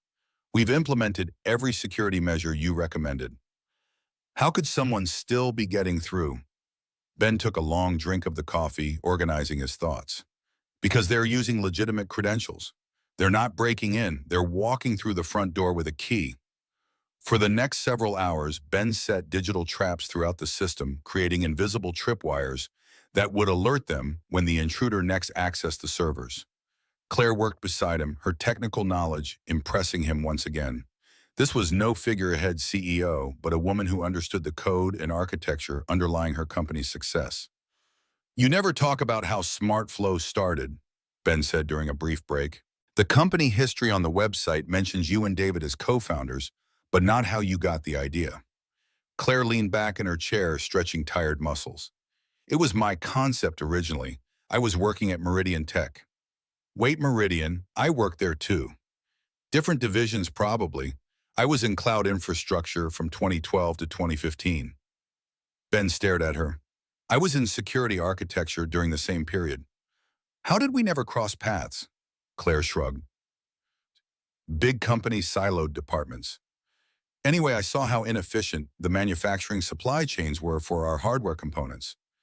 David was in network engineering. We met at a company hackathon, fell in love over late-night coding sessions and takeout. Romantic. It was in its way. A hint of sadness crossed her face. We both understood the devotion tech requires. We developed the initial SmartFlow concept as a side project, then left Meridian when we secured our first round of funding. Ben processed this new information. So you were at Meridian when the Jenkins breach happened. The authentication hack, yes, that was a nightmare. The entire security team worked around the clock for weeks. I know, I was one of them. Ben smiled wryly. My first marriage didn't survive that particular crisis. I remember the security director, older guy, crew cut, always wore the same blue shirt. Jim Nolan taught me everything I know about crisis management. Claire studied him with new appreciation. We probably passed each other in the hallways a dozen times. Ships in the night. Their eyes met a moment of connection in recognizing how close their paths had come to intersecting years earlier. Then Ben's laptop chimed. One of his digital tripwires had been triggered. "We've got activity," he said, fingers flying across the keyboard. "Someone's accessing the server now." Claire moved to look over his shoulder, her hand resting lightly on his back as they watched the intrusion unfold in real time. "Can you trace it?" "Working on it." Ben isolated the connection following it through the network. "It's coming from—" "That's not possible." "What?" "The executive floor, specifically—" Ben looked up at Claire, his expression grave. "Your office," Claire paled. "That's impossible. I'm here with you." "Let's go." Ben was already moving toward the door Claire closed behind him. The executive floor was quiet, most employees having gone home hours ago. Claire's office door was closed, but light spilled from beneath it. Ben motioned for Claire to stay back, then quietly approached the door. Through the glass panel, he could see a figure at Claire's computer. Not David as he had half expected, but Alexandra, the CTO. She was copying files onto an external drive, her movements quick and practiced. Claire gasped softly beside him, having moved forward despite his warning. Alexandra's head snapped up at the sound. For a frozen moment, the three stared at each other through the glass. Then Alexandra lunged for her bag, the external drive still in her hand. Ben pushed the door open. "Alexandra, stop." The CTO's normally composed face was twisted with emotion. Not guilt, but anger. "You don't understand. Neither of you do." "Then explain it," Claire said, her voice remarkably steady despite the betrayal unfolding before her. Alexandra's laugh was bitter. "Explain to the golden girl who's never had to fight for recognition, who had everything handed to her because of her family connections." Claire flinched. "That's not true. I built this company from nothing." "You built it with David, and then you pushed him out and took all the credit." Alexandra's grip tightened on the drive. "He deserves to know what you're developing." It was his vision, too. Understanding dawned on Ben. "You're working with David." Alexandra's silence was confirmation enough. "How long?" Claire asked quietly. "Since you forced him out." "He was brilliant, Claire. The most innovative mind I've ever worked with. And you discarded him like he was nothing." "He was selling our intellectual property to competitors," Claire said, an edge entering her voice. "He betrayed everything we built." "He made one mistake after years of brilliance, years of building this company alongside you." Alexandra's voice cracked. "And I watched you systematically erase his contributions, claim his ideas as your own." Ben moved carefully toward Alexandra, keeping his voice calm. "Whatever you believe about the past, this isn't the way to address it. You're committing corporate espionage. That's a federal crime." "I don't care anymore." Alexandra gestured toward Ben with her free hand. "And now you've brought in his replacement. Another man you can control who follows you around like a lovesick puppy." Ben felt Claire stiffen beside him at the accusation but kept his focus on Alexandra. "This isn't about me or about Claire and David. This is about your choices right now. Hand over the drive, Alexandra." For a moment it seemed she might comply. Then her expression hardened. "No, David deserves to know what's on this drive. It's his intellectual property as much as Claire's." Before either of them could react, Alexandra shoved past them and ran toward the stairwell. Ben started to follow, but Claire caught his arm. "Let her go. We have the evidence on camera. Security will stop her at the exit." But Alexandra didn't head for the exit. Instead, they heard her footsteps ascending toward the roof. Claire and Ben exchanged alarmed glances, then raced after her, taking the stairs two at a time. They burst onto the roof to find Alexandra standing near the edge. The wind whipping her hair around her face, the external drive clutched in her hand. "Alexandra, please," Claire called, moving slowly forward. "Step away from the edge. Whatever has happened, we can talk about it." "There's nothing to talk about. It's too late." Alexandra's voice was eerily calm now. "I've already sent most of the files to David. This was just the final piece." Ben's mind raced, assessing the situation. Alexandra wasn't threatening suicide. She was using their concern as a distraction, buying time. "You've been feeding information to David for months, haven't you? Using my security credentials as cover." Alexandra's slight smile confirmed his suspicion. "You made it so easy. Your predictable schedule, your remote access patterns, child's play to piggyback on your connection. But why? Claire asked, genuine confusion in her voice. You've been with SmartFlow from the beginning. You have equity, a leadership position. Because I love him, Alexandra's composure cracked. I've always loved him, even when he was with you. He promised we would rebuild together, create something better than SmartFlow. Understanding washed over Claire's face. You and David, during our marriage? Alexandra's silence was answer enough. Ben watched the pain flash across Claire's features. Not just professional betrayal, but personal as well. In that moment, he wanted nothing more than to shield her from this new hurt, to stand between her and the cruel revelations being flung like weapons. Whatever David promised you, he said to Alexandra, he's using you just like he used Claire. You don't know him. Alexandra's hand tightened around the drive. Neither of you do, not really. I knew him well enough to recognize the pattern, Claire said, her voice stronger now. He finds brilliant, capable women, makes them feel special, needed. Then he uses their talents while taking the credit. Something flickered in Alexandra's eyes, doubt perhaps. Ben pressed the advantage. Think about it, Alexandra. Has David ever acknowledged your contributions publicly? Has he given you credit for the information you have provided? Or does he present it as his own insights, his own discoveries? Alexandra's confident posture faltered slightly. He's waiting for the right moment. When we have everything, we'll launch together. Just like he promised to acknowledge my contributions when we started SmartFlow, Claire asked softly. I spent 3 years as the woman behind the curtain while David took the spotlight. Don't make my mistake. Ben could see the conflict in Alexandra's face, loyalty warring with dawning recognition. He moved carefully closer. Whatever you decide about David, about your future this moment right now, determines everything. You're facing industrial espionage charges. That drive in your hand is evidence. For a long, tense moment, Alexandra stood motionless, the wind tugging at her clothes, the city lights spread below them like a carpet of stars. Then slowly she extended her hand, offering the drive to Ben. I didn't mean for it to go this far, she whispered. I just wanted him to see me, to value me the way he valued Claire. As Ben took the drive, Claire stepped forward and embraced her CTO, this woman who had betrayed her professionally and personally. I know exactly how that feels, she said softly. The aftermath unfolded in a blur of security personnel, emergency board calls, and legal consultations. Alexandra was escorted from the building, her access revoked, but no charges filed yet. Claire wanted time to assess the full extent of the breach before making decisions about prosecution. Hours later, Ben and Claire sat alone in the Security Operations Center reviewing the damage. The breach was extensive. Months of development work, strategic plans, client information. He has enough to replicate most of Project Nexus, Ben said, fatigue making his voice rough. With Alexandra's help, he could bring a competing product to market within months. Claire nodded, her face drawn with exhaustion and betrayal. I trusted her completely. She was my right hand, my friend. I thought. When her voice trailed off, Ben reached across the table and covered her hand with his. You couldn't have known. I should have. The signs were there. Her defense of David, even after he left her resistance to some of your security measures. Claire shook her head. I was blind because I didn't want to see. What will you do now?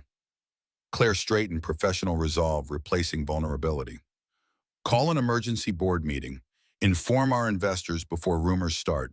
Accelerate Project Nexus development to beat David to market. And Alexandra, that depends on her. If she cooperates, helps us understand exactly what David has, maybe we can avoid criminal charges. Ben nodded, understanding the complex balance Claire was trying to strike. Accountability without destruction, justice without vengeance. You should go home, Claire said softly. Tyler will be wondering where you are. The mention of his son jolted Ben back to his personal responsibilities. He'd been so consumed by the crisis that he'd lost track of time. Mrs. Abernathy is watching him, but you're right. I should get back. Claire squeezed his hand before releasing it. Thank you, Ben, for everything today. Just doing my job. No. Claire looked up at him, exhaustion momentarily giving way to something warmer. You did much more than you stood beside me through all of this. It means a great deal. The drive home gave Ben time to process the day's revelations. Alexandra's betrayal, David's continued attempts to undermine Claire. The complex web of personal and professional relationships that had led to this crisis, and beneath it all, his growing feelings for Claire, feelings that complicated their professional relationship, that placed both of them in vulnerable positions. Mrs. Abernathy had put Tyler to bed hours ago, leaving a note that the boy had finished his homework and had been worried about his dad working so late. Ben checked on his sleeping son, then collapsed on the living room couch, too exhausted to even make it to his bedroom. His phone buzzed with a text from Claire. Home safe. Yes, Tyler's asleep. You. Just leaving the office now, board meeting scheduled for 7 a.m. Ben hesitated, then typed, Are you okay, really? The response took longer this time. No, but I will be. Today brought back a lot of memories. History repeating itself. You're stronger now, wiser. Am I still trusted the wrong person. Ben stared at the screen, wishing he could erase her pain, shield her from the doubts that must be crowding in. Trust isn't weakness, Claire. It's courage. 3 dots appeared as she typed, disappeared, then appeared again. Thank you for being someone I can trust. The simple message warmed him, easing some of the day's tension. Always. Ben slept fitfully that night, his dreams filled with fragments of the day's events. Alexandra on the roof edge, Claire's face when she realized the extent of the betrayal, the vulnerable moment when she'd admitted she wasn't okay. He woke to his phone ringing, Claire calling at 6:30 a.m. I need you at the board meeting, she said with a preamble. They'll have technical questions about the breach that I can't answer. Of course, I'll drop Tyler at school and head right in. Thank you. Her voice softened slightly. How are you this morning? The question surprised him. In the midst of her professional crisis, she was checking on his well-being. I'm fine. More concerned about you and the board meeting. It won't be pleasant, but I've survived worse. A pause, then Ben, about what Alexandra said yesterday, about you being someone I can control. Claire, you don't need to. I do. I need you to know that's not how I see you, not how I've ever seen you. Her voice grew more certain. You're my equal. In many ways, you're what I aspire to be, someone who balances professional excellence with personal integrity. The words touched something deep in Ben, a need for recognition he hadn't fully acknowledged. Thank you for saying that. It's the truth. I'll see you at the office. The board meeting was as difficult as Claire had predicted. Questions about security protocols, concerns about market implications, barely veiled accusations about Claire's judgment in trusting Alexandra. Through it all, Claire remained composed, accepting responsibility while outlining clear steps forward. Ben provided technical details about the breach, explained the security enhancements already implemented, and assured the board that additional protections were being deployed immediately. Several board members seemed ready to blame him as well, questioning whether his security systems had been adequate. With respect, Ben said firmly, the breach wasn't a failure of technology but of human trust. No security system can prevent an authorized user from misusing their legitimate access. That's why we've now implemented additional verification protocols and segregated access controls. Claire shot him a grateful look as the questioning moved on to financial implications. By meeting's end, the board had reluctantly accepted Claire's plan. Accelerate Project Nexus development, prepare for potential market competition, and consult with legal counsel about options regarding both Alexandra and David. As the board members filed out, Claire remained seated, the weight of leadership evident in the set of her shoulders. Ben stayed as well, gathering his notes, but in no hurry to leave her alone. That went better than expected, he offered once they were alone. Claire's smile was weary. Only because you were here. They trust your technical assessment more than my leadership right now. That's not true. They're rattled, but they still believe in you. Before Claire could respond, her assistant appeared in the doorway. Ms. Anderson, I'm sorry to interrupt, but there's an urgent call. It's Marianne from your home. Claire's expression immediately shifted to alarm as she took the call. Marianne, what's wrong? Her face paled as she listened. When are they all right? Another pause. I'm leaving now. Call Dr. Benson, tell him we're coming. She ended the call, already gathering her things. Liam collapsed at home. High fever, difficulty breathing. Marianne's taking him to the hospital. I'll drive you, Ben said immediately, seeing the fear in her eyes. You're in no state. For once, Claire didn't argue, merely nodded and followed him to the parking garage. In the car, Claire made calls.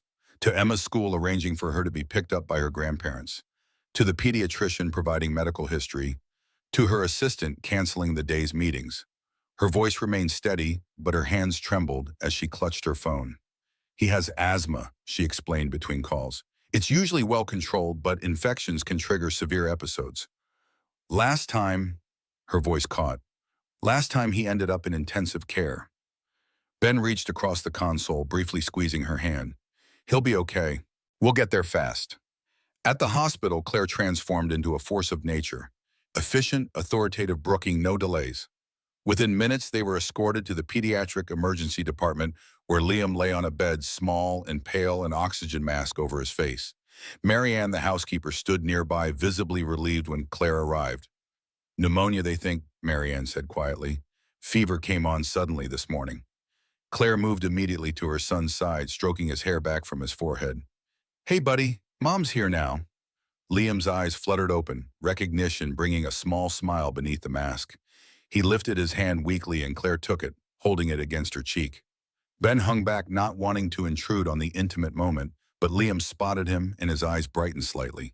He gestured weakly and Ben stepped forward.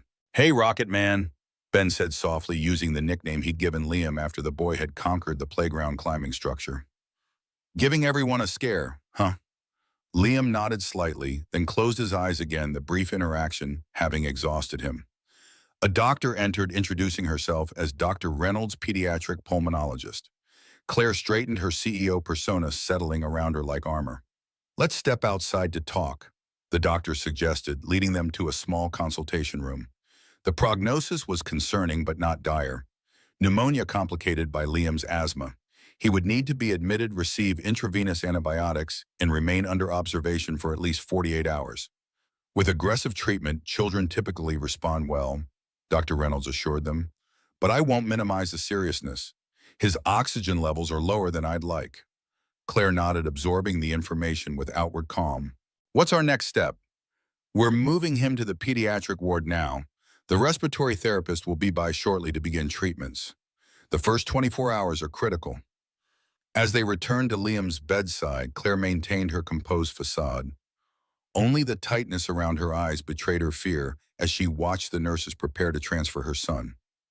I should call Emma, she said softly. Explain why I won't be home tonight. I'll sit with Liam while you do, Ben offered. He won't be alone, not even for a minute. Gratitude flashed across Claire's face. Thank you. While Claire stepped away to make the call, Ben sat beside Liam's bed, gently holding the boy's small hand. The child's breathing was labored, even with oxygen support, his chest rising and falling in an irregular rhythm that twisted something in Ben's heart. Your mom's going to be right back, buddy, he said softly. I'm staying right here with you. Liam's eyes opened briefly, a question in them despite his exhaustion. Tyler, he managed through the mask. Ben's smile touched that even now Liam was thinking of his friend. He's at school. I'll tell him you're being super brave. He'll be really proud of you. Liam gave a tiny nod before drifting back to sleep, his hand still trustingly in Ben's. In that moment, looking down at this child who had become so important to him over the past months, Ben realized how completely his life had intertwined with Claire's family. These weren't just his employer's children anymore. They were kids he cared about deeply, who mattered to him in a way he hadn't expected or planned for. When Claire returned, her composed expression had slipped, revealing the terrified mother beneath the CEO exterior. Emma's upset. She wants to come to the hospital, but my parents think it's better if she stays with them tonight. What do you think? Claire sank into the chair beside him. I don't know. Part of me wants her here where I can see her hold her. But seeing Liam like this would frighten her. What about tomorrow Tyler could come with me to visit? Might help both Emma and Liam to have their friends here. Claire looked at him with naked gratitude. You'd do that? Of course, Ben hesitated, then added, Claire, you don't have to do this alone. I'm here, for whatever you need. The simple offer broke through her remaining composure. Tears filled her eyes, and she covered her face with her hands. Ben moved instinctively, pulling her against his chest, one arm around her shoulders, while his other hand still held Liam's. He's going to be okay, Ben murmured against her hair. He's strong like his mom. Claire allowed herself a brief moment of vulnerability, drawing strength from his embrace, then straightened and wiping her eyes. I'm sorry, it's just been... Today of all days, don't apologize. Not for being human. A small smile touched her lips. Is that another Ben Carson philosophy like tacos and duct tape? Absolutely, right up there with always bring backup batteries and never underestimate a child's ability to find mud. The weak joke earned a genuine if watery smile. Thank you for being here for everything. The moment was interrupted as nurses arrived to transfer Liam to the pediatric ward. Claire immediately refocused on her son helping arrange his beloved stuffed dinosaur beside him on the gurney, murmuring reassurances as they moved through the hospital corridors. The pediatric ward was brightly decorated, but couldn't disguise its serious purpose. Liam was settled into a room with monitoring equipment, the beeping of machines creating a rhythmic backdrop to their worry. Hours passed. Ben arranged for Mrs. Abernathy to pick up Tyler from school and explain the situation. He called Claire's assistant to update the SmartFlow executive team. He made coffee runs, brought food that Claire barely touched, and sat quietly supportive through respiratory treatments and doctor consultations. As evening deepened into night, Liam's condition remained stable but concerning. His fever persisted despite medication, and his oxygen requirements hadn't decreased.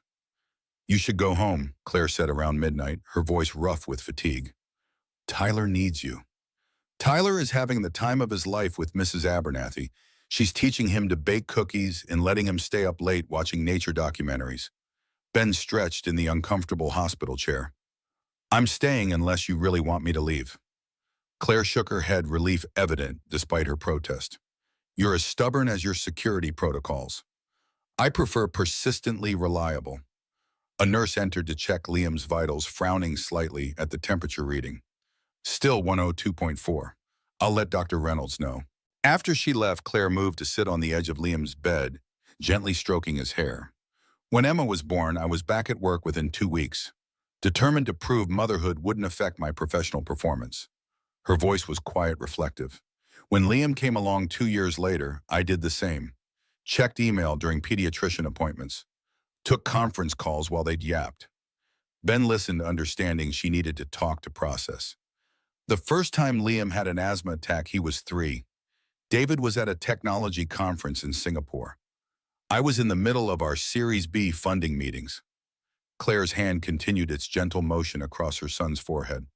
The preschool called 4 times before they reached me. By the time I got to the emergency room, he was already intubated.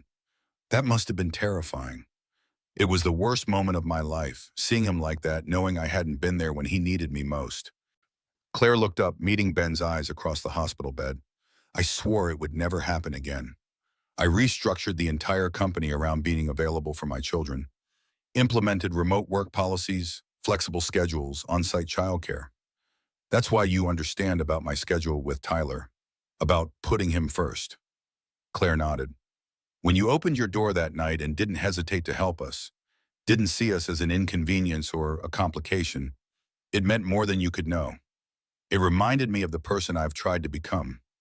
The honesty of the moment, the shared understanding of what it meant to reshape a life around a child's needs, created a connection that transcended their complicated professional relationship.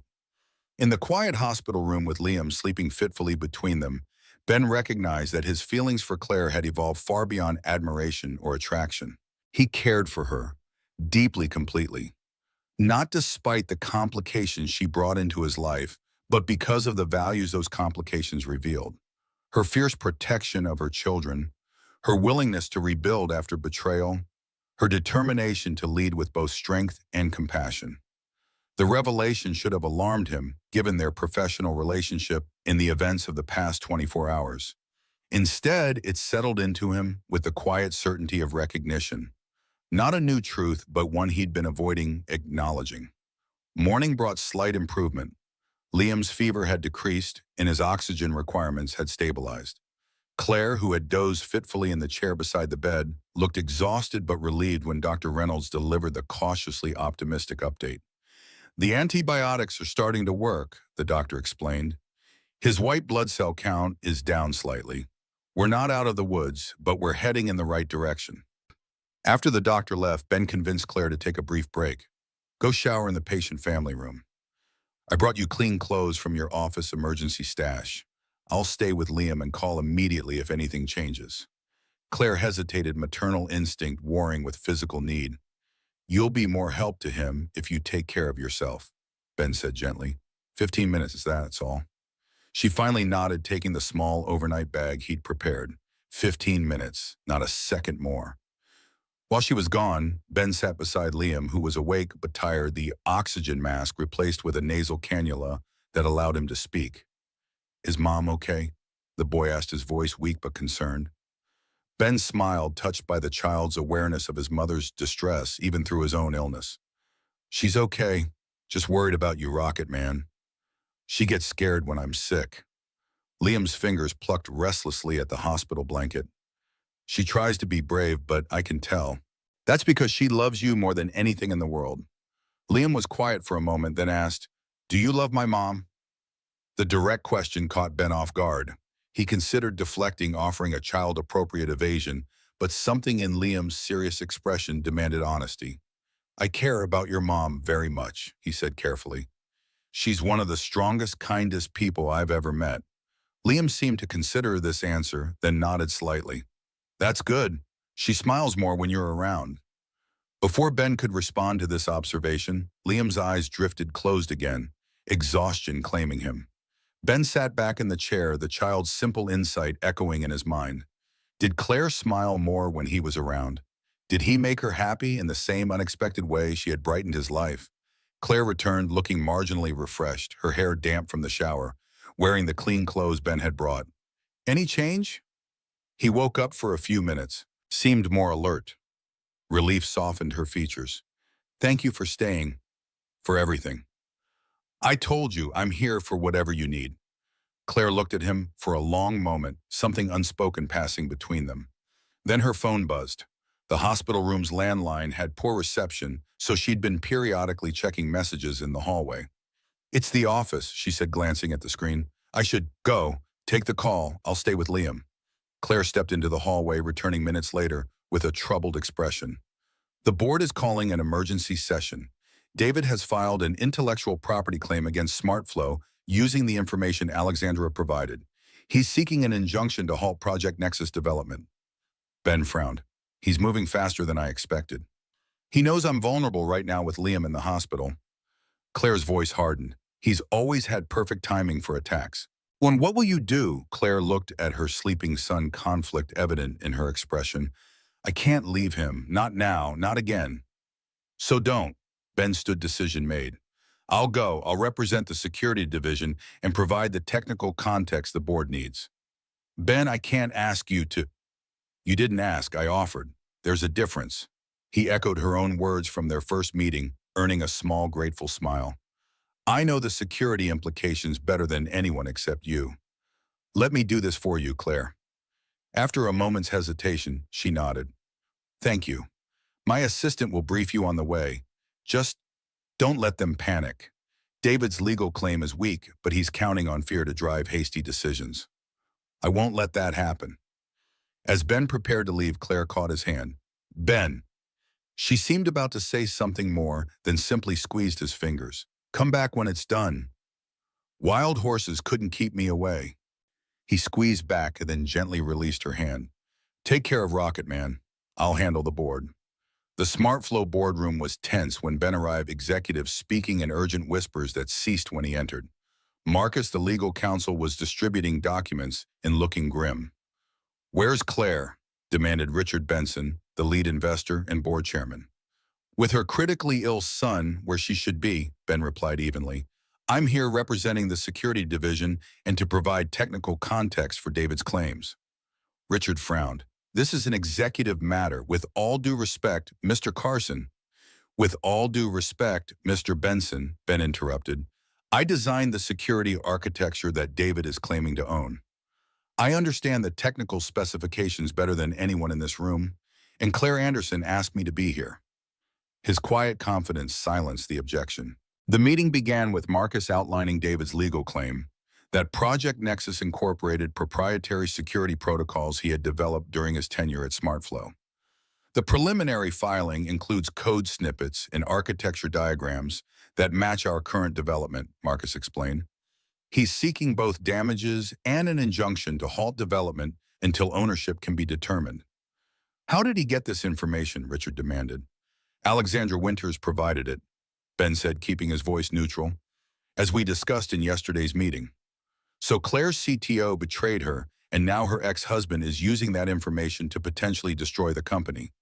Richard's tone was accusatory, and she's not even here to address it. Ben felt a surge of protective anger, but kept his expression professional. Claire is at the hospital with her 7-year-old son, who has pneumonia complicated by asthma. She's monitoring this situation closely and has empowered me to represent the security aspects of this claim, which are, Ben opened his laptop, connecting it to the room's display system. David's claim is fundamentally flawed from a technical perspective. The security architecture he's claiming ownership of bears superficial similarities to code he worked on, but the underlying approach is entirely different. For the next hour, Ben methodically dismantled David's technical claims using his deep knowledge of both current and historical SmartFlow security protocols. He explained complex concepts in terms the non-technical board members could grasp, outlined the innovative approaches he had implemented, and demonstrated how Project Nexus represented a fundamental departure from David's original work. In summary, he concluded, what David is claiming as his intellectual property is actually an entirely new security framework that bears his fingerprints only because Alexandra selectively provided him with information to create that impression. The board members exchanged glances, visibly relieved by Ben's authoritative analysis. Richard looked less hostile now, studying Ben with newfound respect. Thank you, Mr. Carson. That clarifies the technical aspects considerably. He turned to Marcus. How do we proceed legally? We file a comprehensive response, including Mr. Carson's technical analysis. We request an expedited hearing and counter with our own claim of corporate espionage. Marcus closed his folder. Based on what we've heard today, I'm confident we can defeat the injunction request. As the meeting concluded, Richard approached Ben privately. You handled that impressively. Claire was right about you. Or right about what? That you understand not just the technology, but the company's mission. Richard studied him thoughtfully. She trusts you. That's not something Claire Anderson does easily, especially after David. Ben wasn't sure how to respond to this assessment, so he simply nodded. Tell her, Richard hesitated, tell her the board stands behind her, and that we all hope Liam recovers quickly. I will. As Ben drove back to the hospital, he reflected on how completely his life had transformed in just a few months. From warehouse manager to security director. From single father struggling alone to, what exactly, partner and friend, something still undefined, but increasingly essential to both him and Claire. Whatever it was, he knew one thing with certainty. He was committed to standing beside Claire through this crisis, to protecting both her company and her family however he could. When Ben returned to the hospital room, he found Claire asleep in the chair beside Liam's bed, her hand resting protectively on her son's arm. The boy was awake, looking slightly better than earlier, his eyes brightening when he spotted Ben in the doorway. Mr. Ben, he whispered, careful not to wake his mother. You came back. Of course I did. Ben moved quietly to the bedside. I promised, didn't I? How are you feeling, Rocket Man? Better. The doctor said my oxygen numbers are good now. That's excellent news. Ben gently brushed the hair from the boy's forehead, checking his temperature, the way he did with Tyler when he was sick. Still a little warm, but definitely cooler than yesterday. Liam nodded. Mom's been here the whole time. She didn't even answer her phone when it rang. The simple observation revealed volumes about Claire's shift in priorities. The CEO, who was always available, was now deliberately unreachable, focused entirely on her son. That's because you're the most important person in her world, Ben said softly. You didn't tell me if she's your girlfriend, Liam said with a child's directness. Ben smiled. It's complicated, buddy. That's what grown-ups say when they don't want to answer. You're too smart for your own good. Ben adjusted the boy's blanket. Your mom and I care about each other very much. The rest, we're still figuring out. Liam considered this answer, then nodded seriously. That's okay. Figuring things out takes time, like when I was learning to tie my shoes. Ben chuckled at the comparison. Exactly like that. Claire stirred, then opening her eyes to find Ben and Liam in quiet conversation. For a moment, still half asleep, her expression was unguarded, pure joy at seeing Ben had returned. Then awareness returned, and she sat up straighter. How did it go, the board meeting? Successfully. Ben filled her in quietly while Liam dozed off again, explaining how he'd addressed the technical aspects of David's claim in the board's supportive response. Thank you, Claire said when he finished. I don't know how I would have handled all this without you. You would have managed. You're Claire Anderson. Ben smiled. But I'm glad you didn't have to. They sat in comfortable silence for a while, watching Liam sleep the beeping monitors, a reassuring rhythm in the background. Then Claire spoke, her voice thoughtful. When this is all over, Liam recovered the legal issues resolved. We should talk. About us. Ben's heart rate quickened at the simple words. Us. Whatever this is between us. Claire met his eyes directly. It's more than professional, more than friendship. At least, it is for me. For me too, Ben admitted quietly. Has been for a while now. Claire's smile was like sunrise after a long night. Good, that's good. Before they could say more, a nurse entered to check Liam's vitals, followed shortly by Dr. Reynolds with encouraging news. Liam's latest blood work showed the infection responding well to treatment. If his improvement continued, he might be able to go home in 48 hours. The crisis wasn't over, but the tide had turned. As Ben watched Claire receive the news, her professional composure momentarily giving way to a mother's relief. He knew with absolute certainty that whatever challenges lay ahead, David's legal attacks, SmartFlow's future, their own complicated relationship, they would face them together. That evening, Ben brought Tyler to visit along with Emma, who had been desperate to see her brother. The children's presence transformed the sterile hospital room, filling it with whispers and giggles as they showed Liam the get-well cards they had made and told him about school. Watching them together, Ben caught Claire's eye across the room.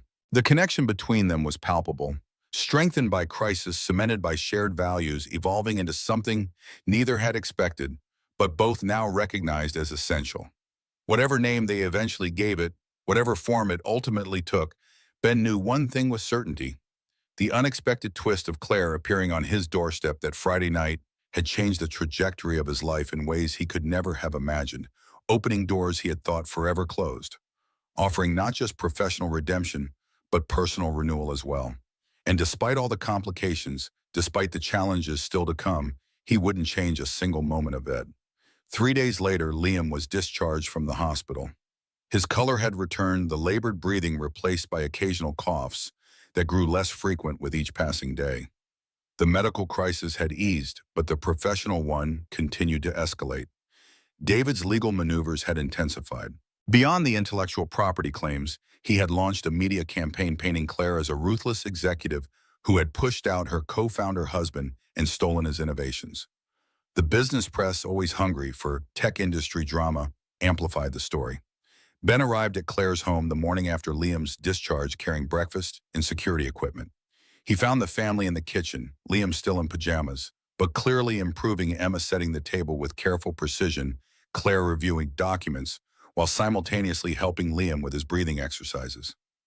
Reinforcements have arrived, Ben announced, as Tyler followed him in carrying a bag of freshly baked muffins.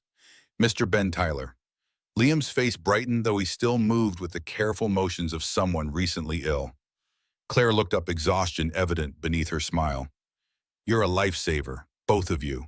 While the children ate breakfast in the sunroom, Ben and Claire spread the legal documents across the kitchen island, strategizing their response to David's escalating attacks. He's scheduled 3 media interviews this week, Claire said, highlighting a section of the PR report. Forbes, TechCrunch, and Bloomberg. He's going all in on the narrative that I stole his life's work.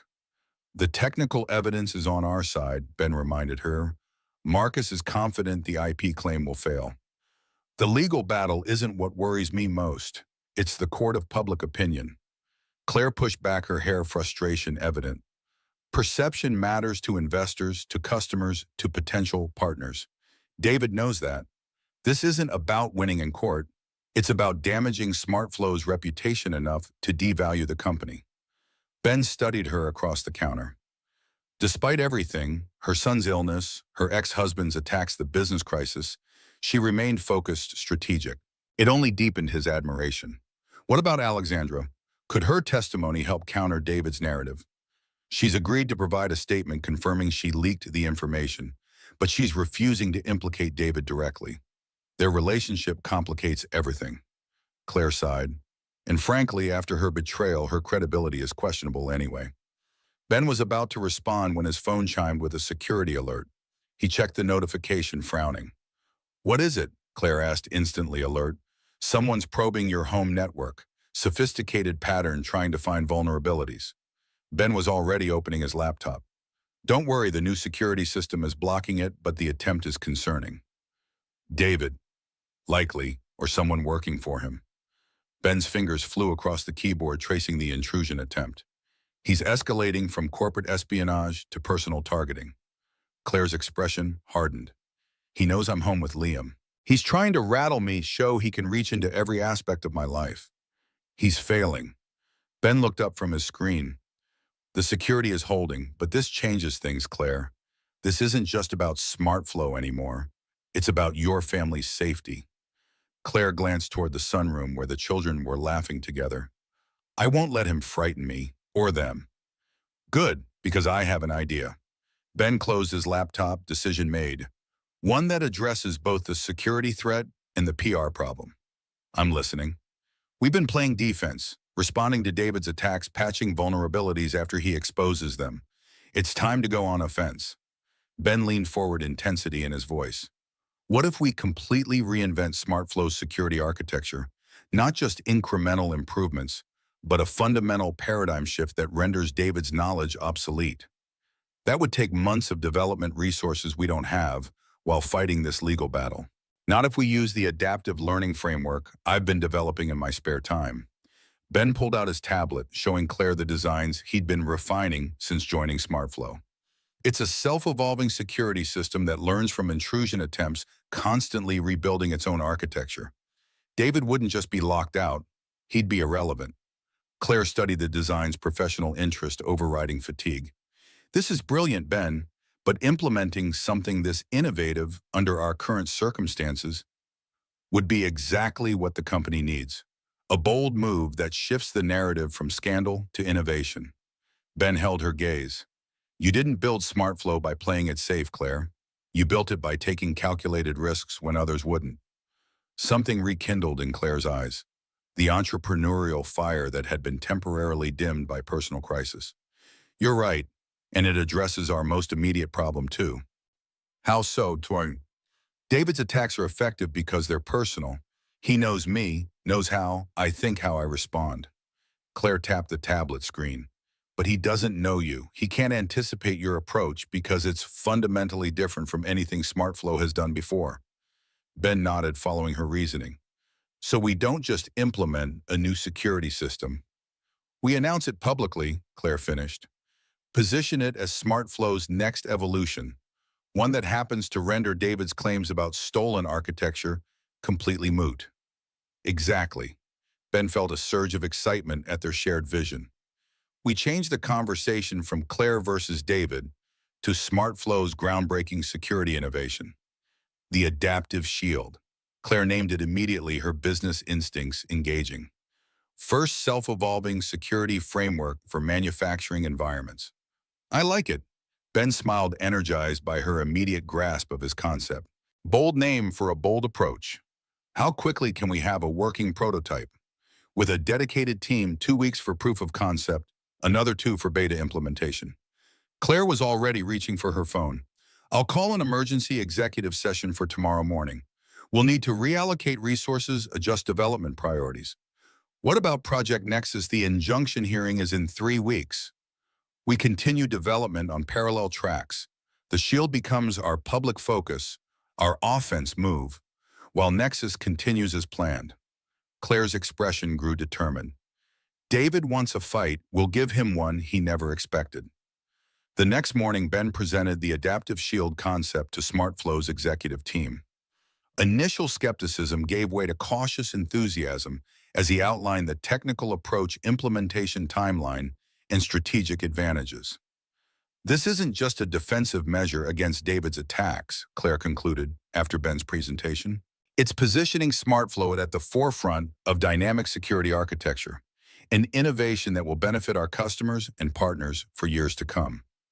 Richard Benson, who had flown in specifically for the meeting, studied the technical specifications with a thoughtful expression.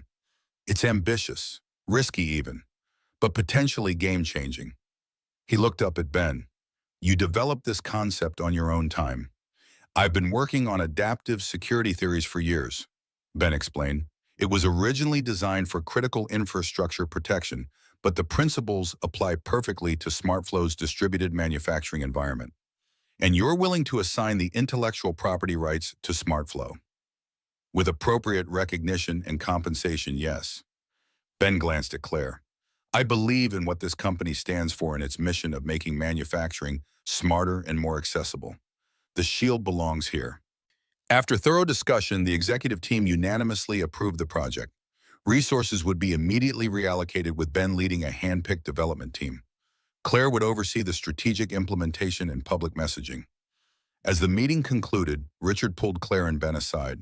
This is exactly the bold move we need right now, but be prepared. David will see this as a direct challenge. It is a direct challenge, Claire said, one that shifts the battlefield to terrain where we have the advantage.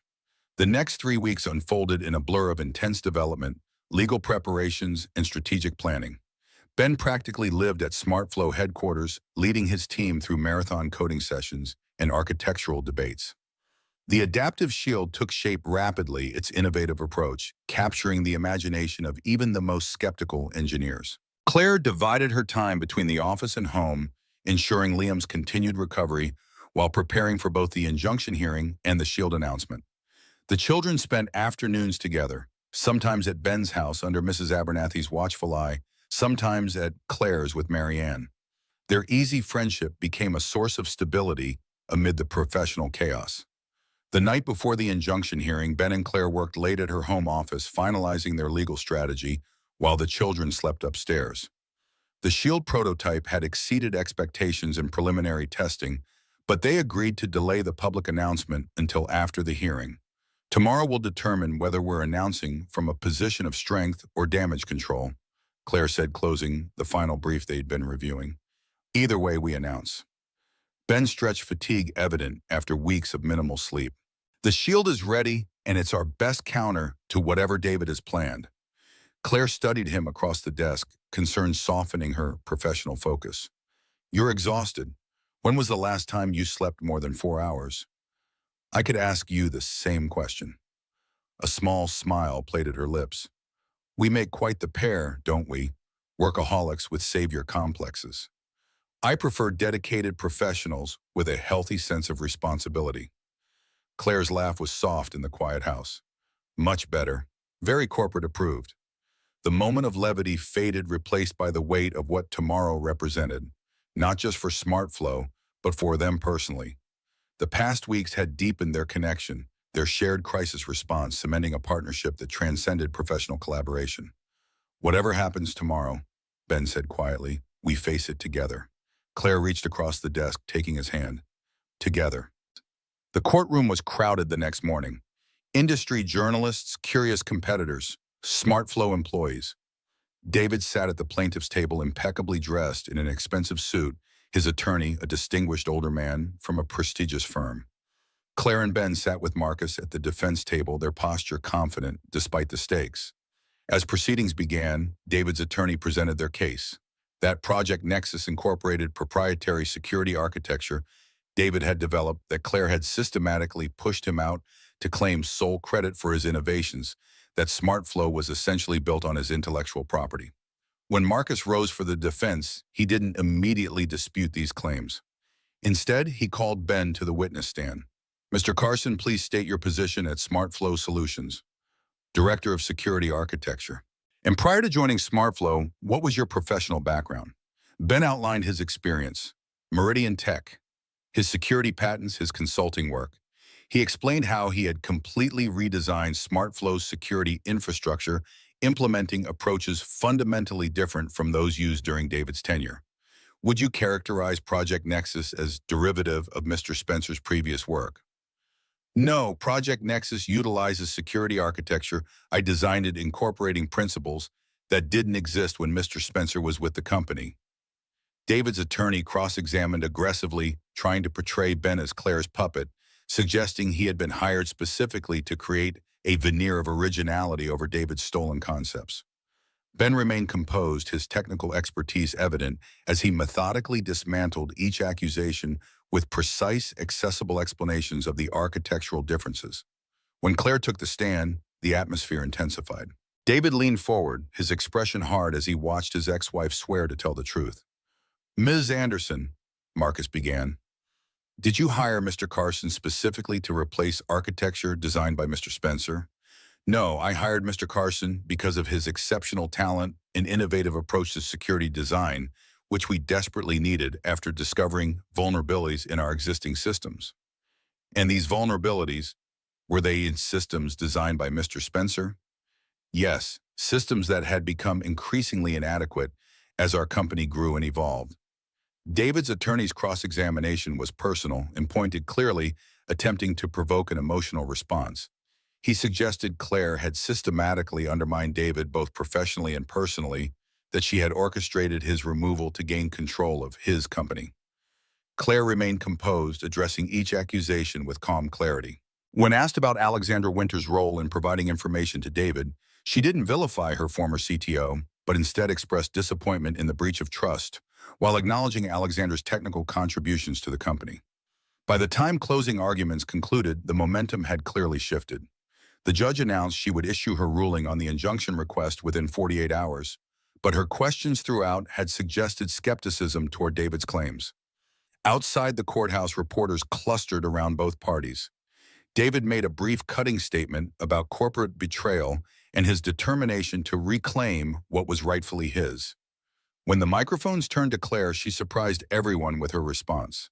Rather than dwelling on the past, SmartFlow Solutions is focused on the future. "Tomorrow morning, we'll be announcing a technological breakthrough that renders this entire dispute moot, a completely new approach to security architecture that will benefit our customers and partners worldwide." The statement created exactly the buzz they had hoped for.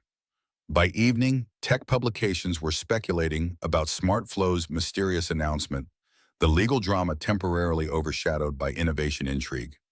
The next morning, Claire and Ben stood together at SmartFlow headquarters as she unveiled the adaptive shield to assembled media and industry analysts. Ben provided the technical explanation, his quiet authority and evident expertise lending credibility to the ambitious claims. "Traditional security architecture is static, walls built to specific dimensions that attackers eventually find ways to scale," he explained. "The adaptive shield is dynamic, a living system that learns from every interaction, constantly rebuilding itself to address emerging threats. It doesn't just react to intrusions, it evolves to prevent them." The announcement was met with enthusiastic response. Tech publications praised the innovative approach, industry analysts highlighted the potential applications beyond manufacturing, and SmartFlow's stock price rose 12% by market close. When the judge's ruling came the following afternoon, denying David's injunction request and expressing serious doubts about the merits of his underlying claims, it felt almost anticlimactic. The narrative had already shifted from legal drama to technological innovation, exactly as Claire and Ben had intended. That evening, they celebrated quietly at Ben's house, the children playing video games, while the adults sat on the back porch, finally allowing themselves to acknowledge their victory. "You changed the conversation," Ben said, raising his glass in a toast to Claire. "From scandal to innovation in less than a week. Masterful." "We changed it," Claire corrected, touching her glass to his. "Your shield gave us something worth talking about." The moment was interrupted by Ben's phone, a text from his father's nursing home. His expression changed as he read it. "What's wrong?" Claire asked immediately. "Dad's had a setback. Not critical, but they're adjusting his medication." Ben was already standing. "I should go see him." "Of course. Do you want company?" The offer touched him, that amid everything else in her life, Claire would make time for this personal concern of his. "Thank you, but it's probably better if I go alone. His good days and bad days are unpredictable." Claire nodded, understanding without offense. "Take all the time you need. The SHIELD team can manage without you for a day or two." Ben found his father in the memory care unit's common room, staring out the window at the facility's garden. Robert Carson had good days and bad, Since his diagnosis of early-onset dementia complicated by the neurological effects of Agent Orange exposure during his Vietnam service. Today appeared to be somewhere in between, recognition in his eyes when Ben approached, but confusion about the details of his son's life. "You still at the warehouse?" Robert asked as they sat together. "No, Dad. I'm working at a technology company now. Remember I told you about it last visit?" "Right, right." Robert nodded, though uncertainty lingered in his expression. "You're fixing computers again, like before Sarah left." "Something like that." "Good. You were wasted in that warehouse." Robert's gaze sharpened momentarily, the former engineer briefly visible through the fog of his illness. "You've got a mind for systems, son. Always did. See how things connect when others just see parts." They talked for an hour, Robert drifting between clarity and confusion, Ben patiently following wherever the conversation led. As he prepared to leave, his father gripped his hand with surprising strength. "You look different," Robert said, studying his son's face. "Better, less, haunted." Ben smiled. "I'm doing well, Dad. Really well." "Woman involved?" The question was accompanied by a knowing look that transcended his cognitive challenges. "Maybe it's complicated." Robert chuckled. "Always is, son. Always is." His expression grew serious. "Don't waste time on complicated, Ben. Life's too short. If she makes you better, that's all that matters." The simple wisdom stayed with Ben as he drove home. His father was right. Claire did make him better. She challenged him intellectually, respected his priorities as a father, valued his expertise without ego. The complications, their professional relationship, their pasts, the still unfolding drama with David, seemed increasingly irrelevant compared to that fundamental truth. When he arrived home, he found Claire asleep on his couch, apparently having waited for his return. Tyler had left a note explaining that Ms. Claire was tired, so I said she could nap while we play upstairs with Emmy and Liam. Ben stood watching her for a moment. The powerful CEO vulnerable in sleep, her usual composure softened. She had stayed wanting to be there when he returned from the nursing home, offering silent support for a difficult aspect of his life. As if sensing his presence, Claire stirred and opened her eyes. "Hey," she said softly. "How's your dad?" "Having a medium day." "Recognized me but thought I still worked at the warehouse." Ben sat beside her. "Thank you for staying." "Of course." She sat up, brushing her hair back from her face. "The kids have been entertaining each other.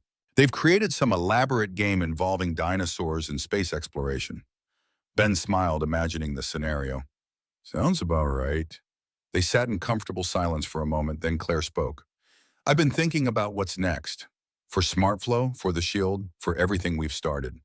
And the Shield has potential far beyond our current applications. It could protect infrastructure, healthcare systems, financial networks." Claire's eyes held the visionary look Ben had come to recognize. But developing those applications would require resources and expertise beyond what SmartFlow currently has. "You're thinking partnership acquisition." "I'm thinking new venture, a separate entity focused specifically on adaptive security with SmartFlow as the first client and primary investor." Claire watched his reaction carefully. "Co-founded by the two people who created the Shield in the first place." Ben blinked, processing the implication. "You and me, equal partners. Your technical genius, my business experience. A clean slate without David's shadow or SmartFlow's manufacturing focus." The proposal stunned him, not just for its boldness, but for what it represented personally. Claire wasn't just offering a business opportunity. She was suggesting they build something together, a shared creation that would combine their strengths and cement their partnership. "What about SmartFlow?" he asked. "You built that company from nothing." "SmartFlow will always be my first business child, but it's established now with a strong executive team and clear direction." Claire leaned forward, intensity in her expression. "This new venture would allow us to focus specifically on the Shield technology to develop it without the constraints of SmartFlow's primary business model. And the personal implications of us working together as equal partners." Claire met his gaze directly. "I think we've proven and we make an exceptional team professionally and personally, unless—" Uncertainty flickered briefly. "Unless that's not what you want." Ben reached for her hand. It's exactly what I want. I just needed to hear you say it. The relief in her smile warmed him. So that's a yes. It's a yes to the business venture, and he paused, gathering courage. And to whatever else we're building here. Together. Claire's fingers tightened around his. Together. The next month passed in a whirlwind of planning and transition. The judge dismissed David's intellectual property lawsuit entirely, citing lack of substantive evidence and questionable legal theory. With the legal threat neutralized and the shield generating significant industry interest, Claire and Ben presented their proposal for the new venture to SmartFlow's board. Richard Benson, initially skeptical, became their strongest advocate after reviewing the business plan. This structure makes sense. SmartFlow maintains access to cutting-edge security, while the new entity can pursue applications beyond our core business. With board approval secured, they began the complex process of establishing the new company. They named it Adaptive Horizon, a reference both to the shield's evolving nature and to the new beginning it represented for them both. Ben gradually transitioned leadership of SmartFlow's security division to his deputy, while Claire prepared COO Alexandra Winters to assume greater responsibility at SmartFlow. Alexandra, having provided crucial testimony that helped defeat David's lawsuit, was cautiously being given a path to redemption, closely supervised but valued for her technical contributions. On a personal level, Ben and Claire moved forward with deliberate care, mindful of the children's adjustment and the public scrutiny their relationship would inevitably attract. Their families spent increasing time together, dinners, weekend outings, even a camping trip that had tested everyone's patience but created lasting memories. 6 weeks after the Shield announcement, with Adaptive Horizon's legal structure established and initial funding secured, they gathered both families at Claire's home for dinner. The children, now comfortable as an extended family unit, chattered about school projects and playground politics. After dinner, while the kids played a board game in the living room, Ben and Claire called them together for an announcement. "We have something important to tell you." Claire began, glancing at Ben with a smile. "You know, we've been working on a new company together." The children nodded, having heard much discussion about Adaptive Horizon over the past weeks. "Well, the new company means some changes for all of us." Ben took Claire's hand openly, a gesture that made Emma's eyes widen with sudden understanding. "Good changes, we hope." "Are you getting married?" Emma asked directly, causing Liam to gasp and Tyler to look up with keen interest. Ben and Claire exchanged amused glances. "Not yet," Claire said gently, "but we are going to be spending a lot more time together as a family. Ben has asked us to move in with him and Tyler." She continued, watching the children carefully for their reactions. "His house is bigger than our apartment, with a yard for playing and rooms for everyone." "And we'd be together every day," Liam asked, his expression hopeful. "Every day," Ben confirmed, "if that's okay with all of you." The children exchanged glances, conducting some silent communication only they understood. Then Tyler, apparently elected spokesperson, nodded solemnly. "We decided last month that we should be a real family," he announced. "Emma made a chart of all the reasons why, and Liam and I signed it." Claire blinked in surprise. "You made a chart?" Emma nodded earnestly. "With pros and cons, like you do for business decisions." The pros won by a lot. Ben couldn't contain his laughter. "I'd love to see this chart. It's in my backpack. I'll get it." Emma dashed off, returning moments later with a carefully folded paper covered in colorful marker. The pros column included items like, "Dad, Mr. Ben smiles more. Mom, Ms. Claire laughs more. Tyler can teach Liam baseball. And Emma can have a garden." The cons section contained only, "Sometimes grown-ups change their minds and might have to share bathrooms." Claire traced the childish handwriting with gentle fingers. "This is very thorough, sweetheart." "So it's decided," Liam declared with the confidence of a board chairman. "We're going to be a family." And so they were. The following weekend, with the children's enthusiastic assistance, Claire and her children began moving their belongings into Ben's house. The process was chaotic but joyful. Furniture rearranged to accommodate everyone's needs. Bedrooms reassigned Claire's modern art, finding unexpected harmony with Ben's more traditional decor. As evening approached, with boxes still scattered throughout the house, Ben found Claire in what had been his office and would now be their shared workspace. She stood by the whiteboard where months ago she had first seen his inventory management system design, the moment that had sparked their professional collaboration. Having second thoughts, he asked, coming to stand beside her. Not one.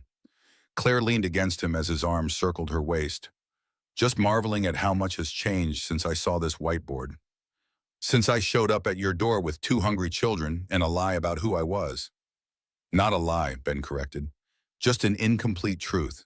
You were exactly who I needed you to be that night. Someone who trusted me enough to ask for help.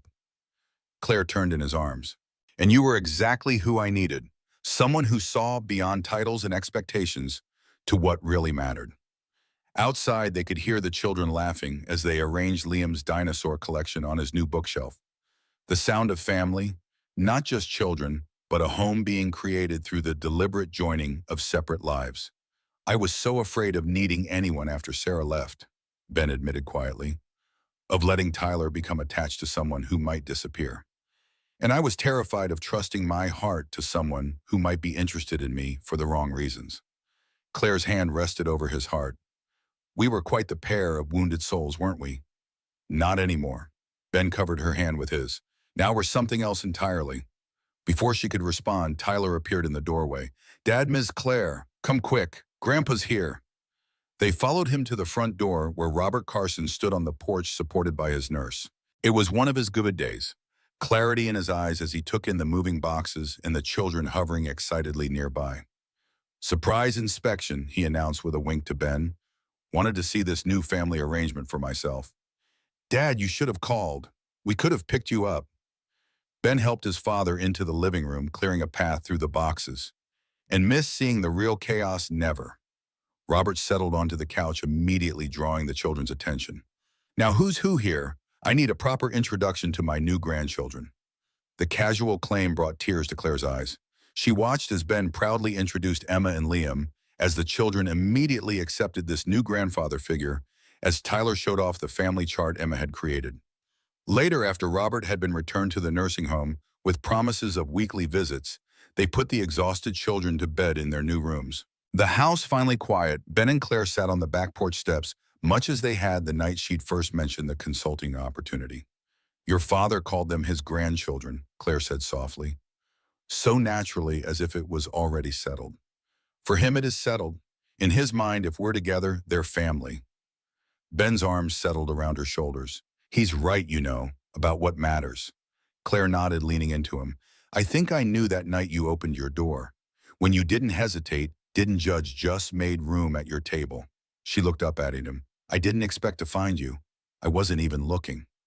The best systems are often discovered rather than designed. Ben said, the engineer's perspective making her smile. Emergent properties from unexpected connections. Is that what we are, an emergent property? We're whatever we choose to build together.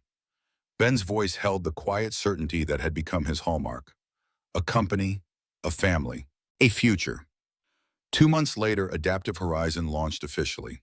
The media coverage was extensive, not just for the innovative technology, but for the partnership behind it. Claire Anderson, the visionary CEO who had built SmartFlow from nothing, now co-founding a security venture with Ben Carson, the brilliant engineer who had transformed her company's approach to data protection. Some articles mentioned their personal relationship, but it was presented as secondary to their professional collaboration, exactly as they had hoped. The focus remained on the Shield technology and its potential applications across industries. The launch event, held at a downtown technology center, featured demonstrations of the Shield's capabilities and presentations from initial clients already implementing the system. Ben, once uncomfortable in the spotlight, delivered a compelling technical overview that had potential investors lining up afterward. As the formal presentations concluded and the networking reception began, Richard Benson approached them, champagne glass in hand. Congratulations to you both. The Shield is everything you promised and more. He clinked his glass against theirs. An Adaptive Horizon is poised to become a major player very quickly.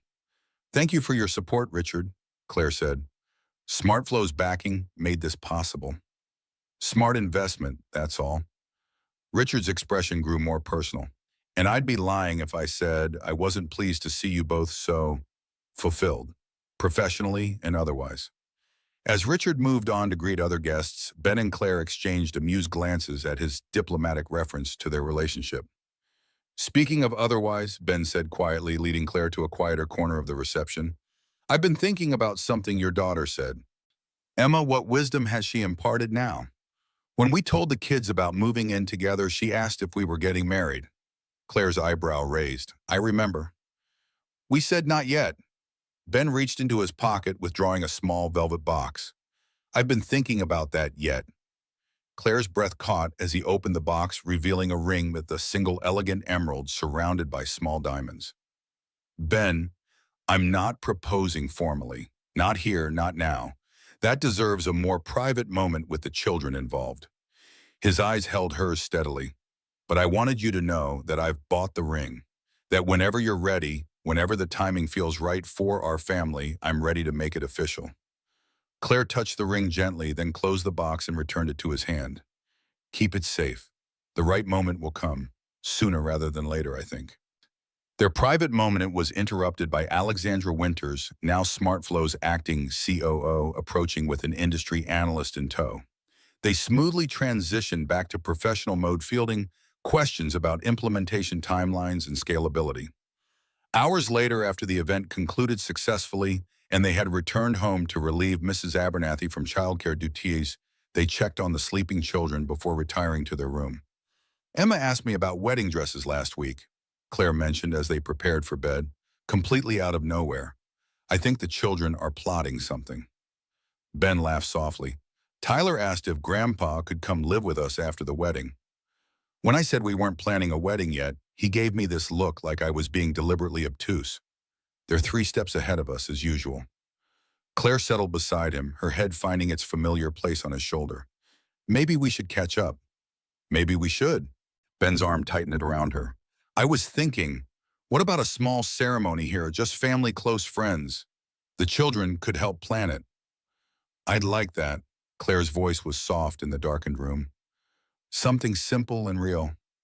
No media, no industry expectations. Just us building something that matters. Ben pressed a kiss to her temple. Like everything else we've built together. The following weekend, they gathered the children in the backyard for a family meeting. Ben and Claire sat side by side on the porch steps, the 3 children arrayed before them on the lawn. We have something important to ask you.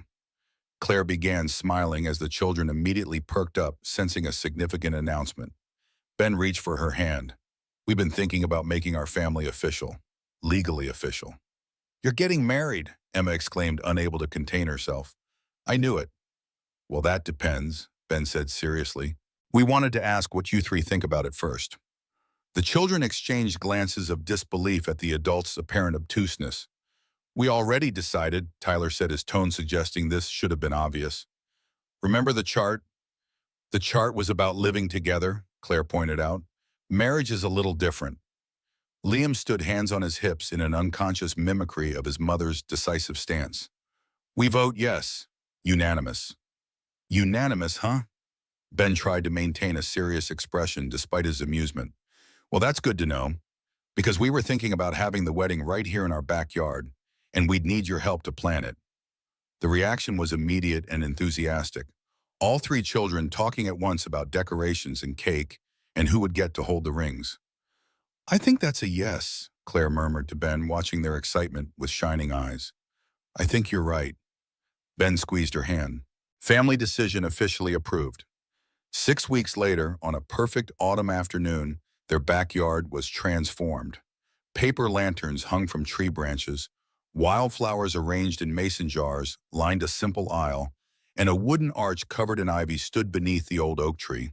Chairs were arranged in a semicircle, not separated by bride and groom sides, but mixed together like the blended family they were becoming. The guest list was small but meaningful. Claire's parents, Ben's father having one of his best days in months, Mr. and Mrs. Abernathy, a few close colleagues from both SmartFlow and Adaptive Horizon, Claire's childhood friend who had first suggested online dating on that fateful night. The ceremony itself was simple and deeply personal. The children played central roles, Emma as flower girl, Liam and Tyler jointly serving as ring bearers. The vows they exchanged weren't traditional, but written together, acknowledging the unique path that had brought them to this moment. I promise to see you, truly see you, Ben said, holding Claire's hands beneath the ivy-covered arch.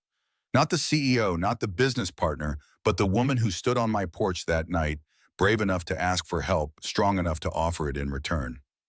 I promise to trust you, Claire responded, her voice steady despite the emotion shining in her eyes. With my children, with my dreams, with the future we're building together.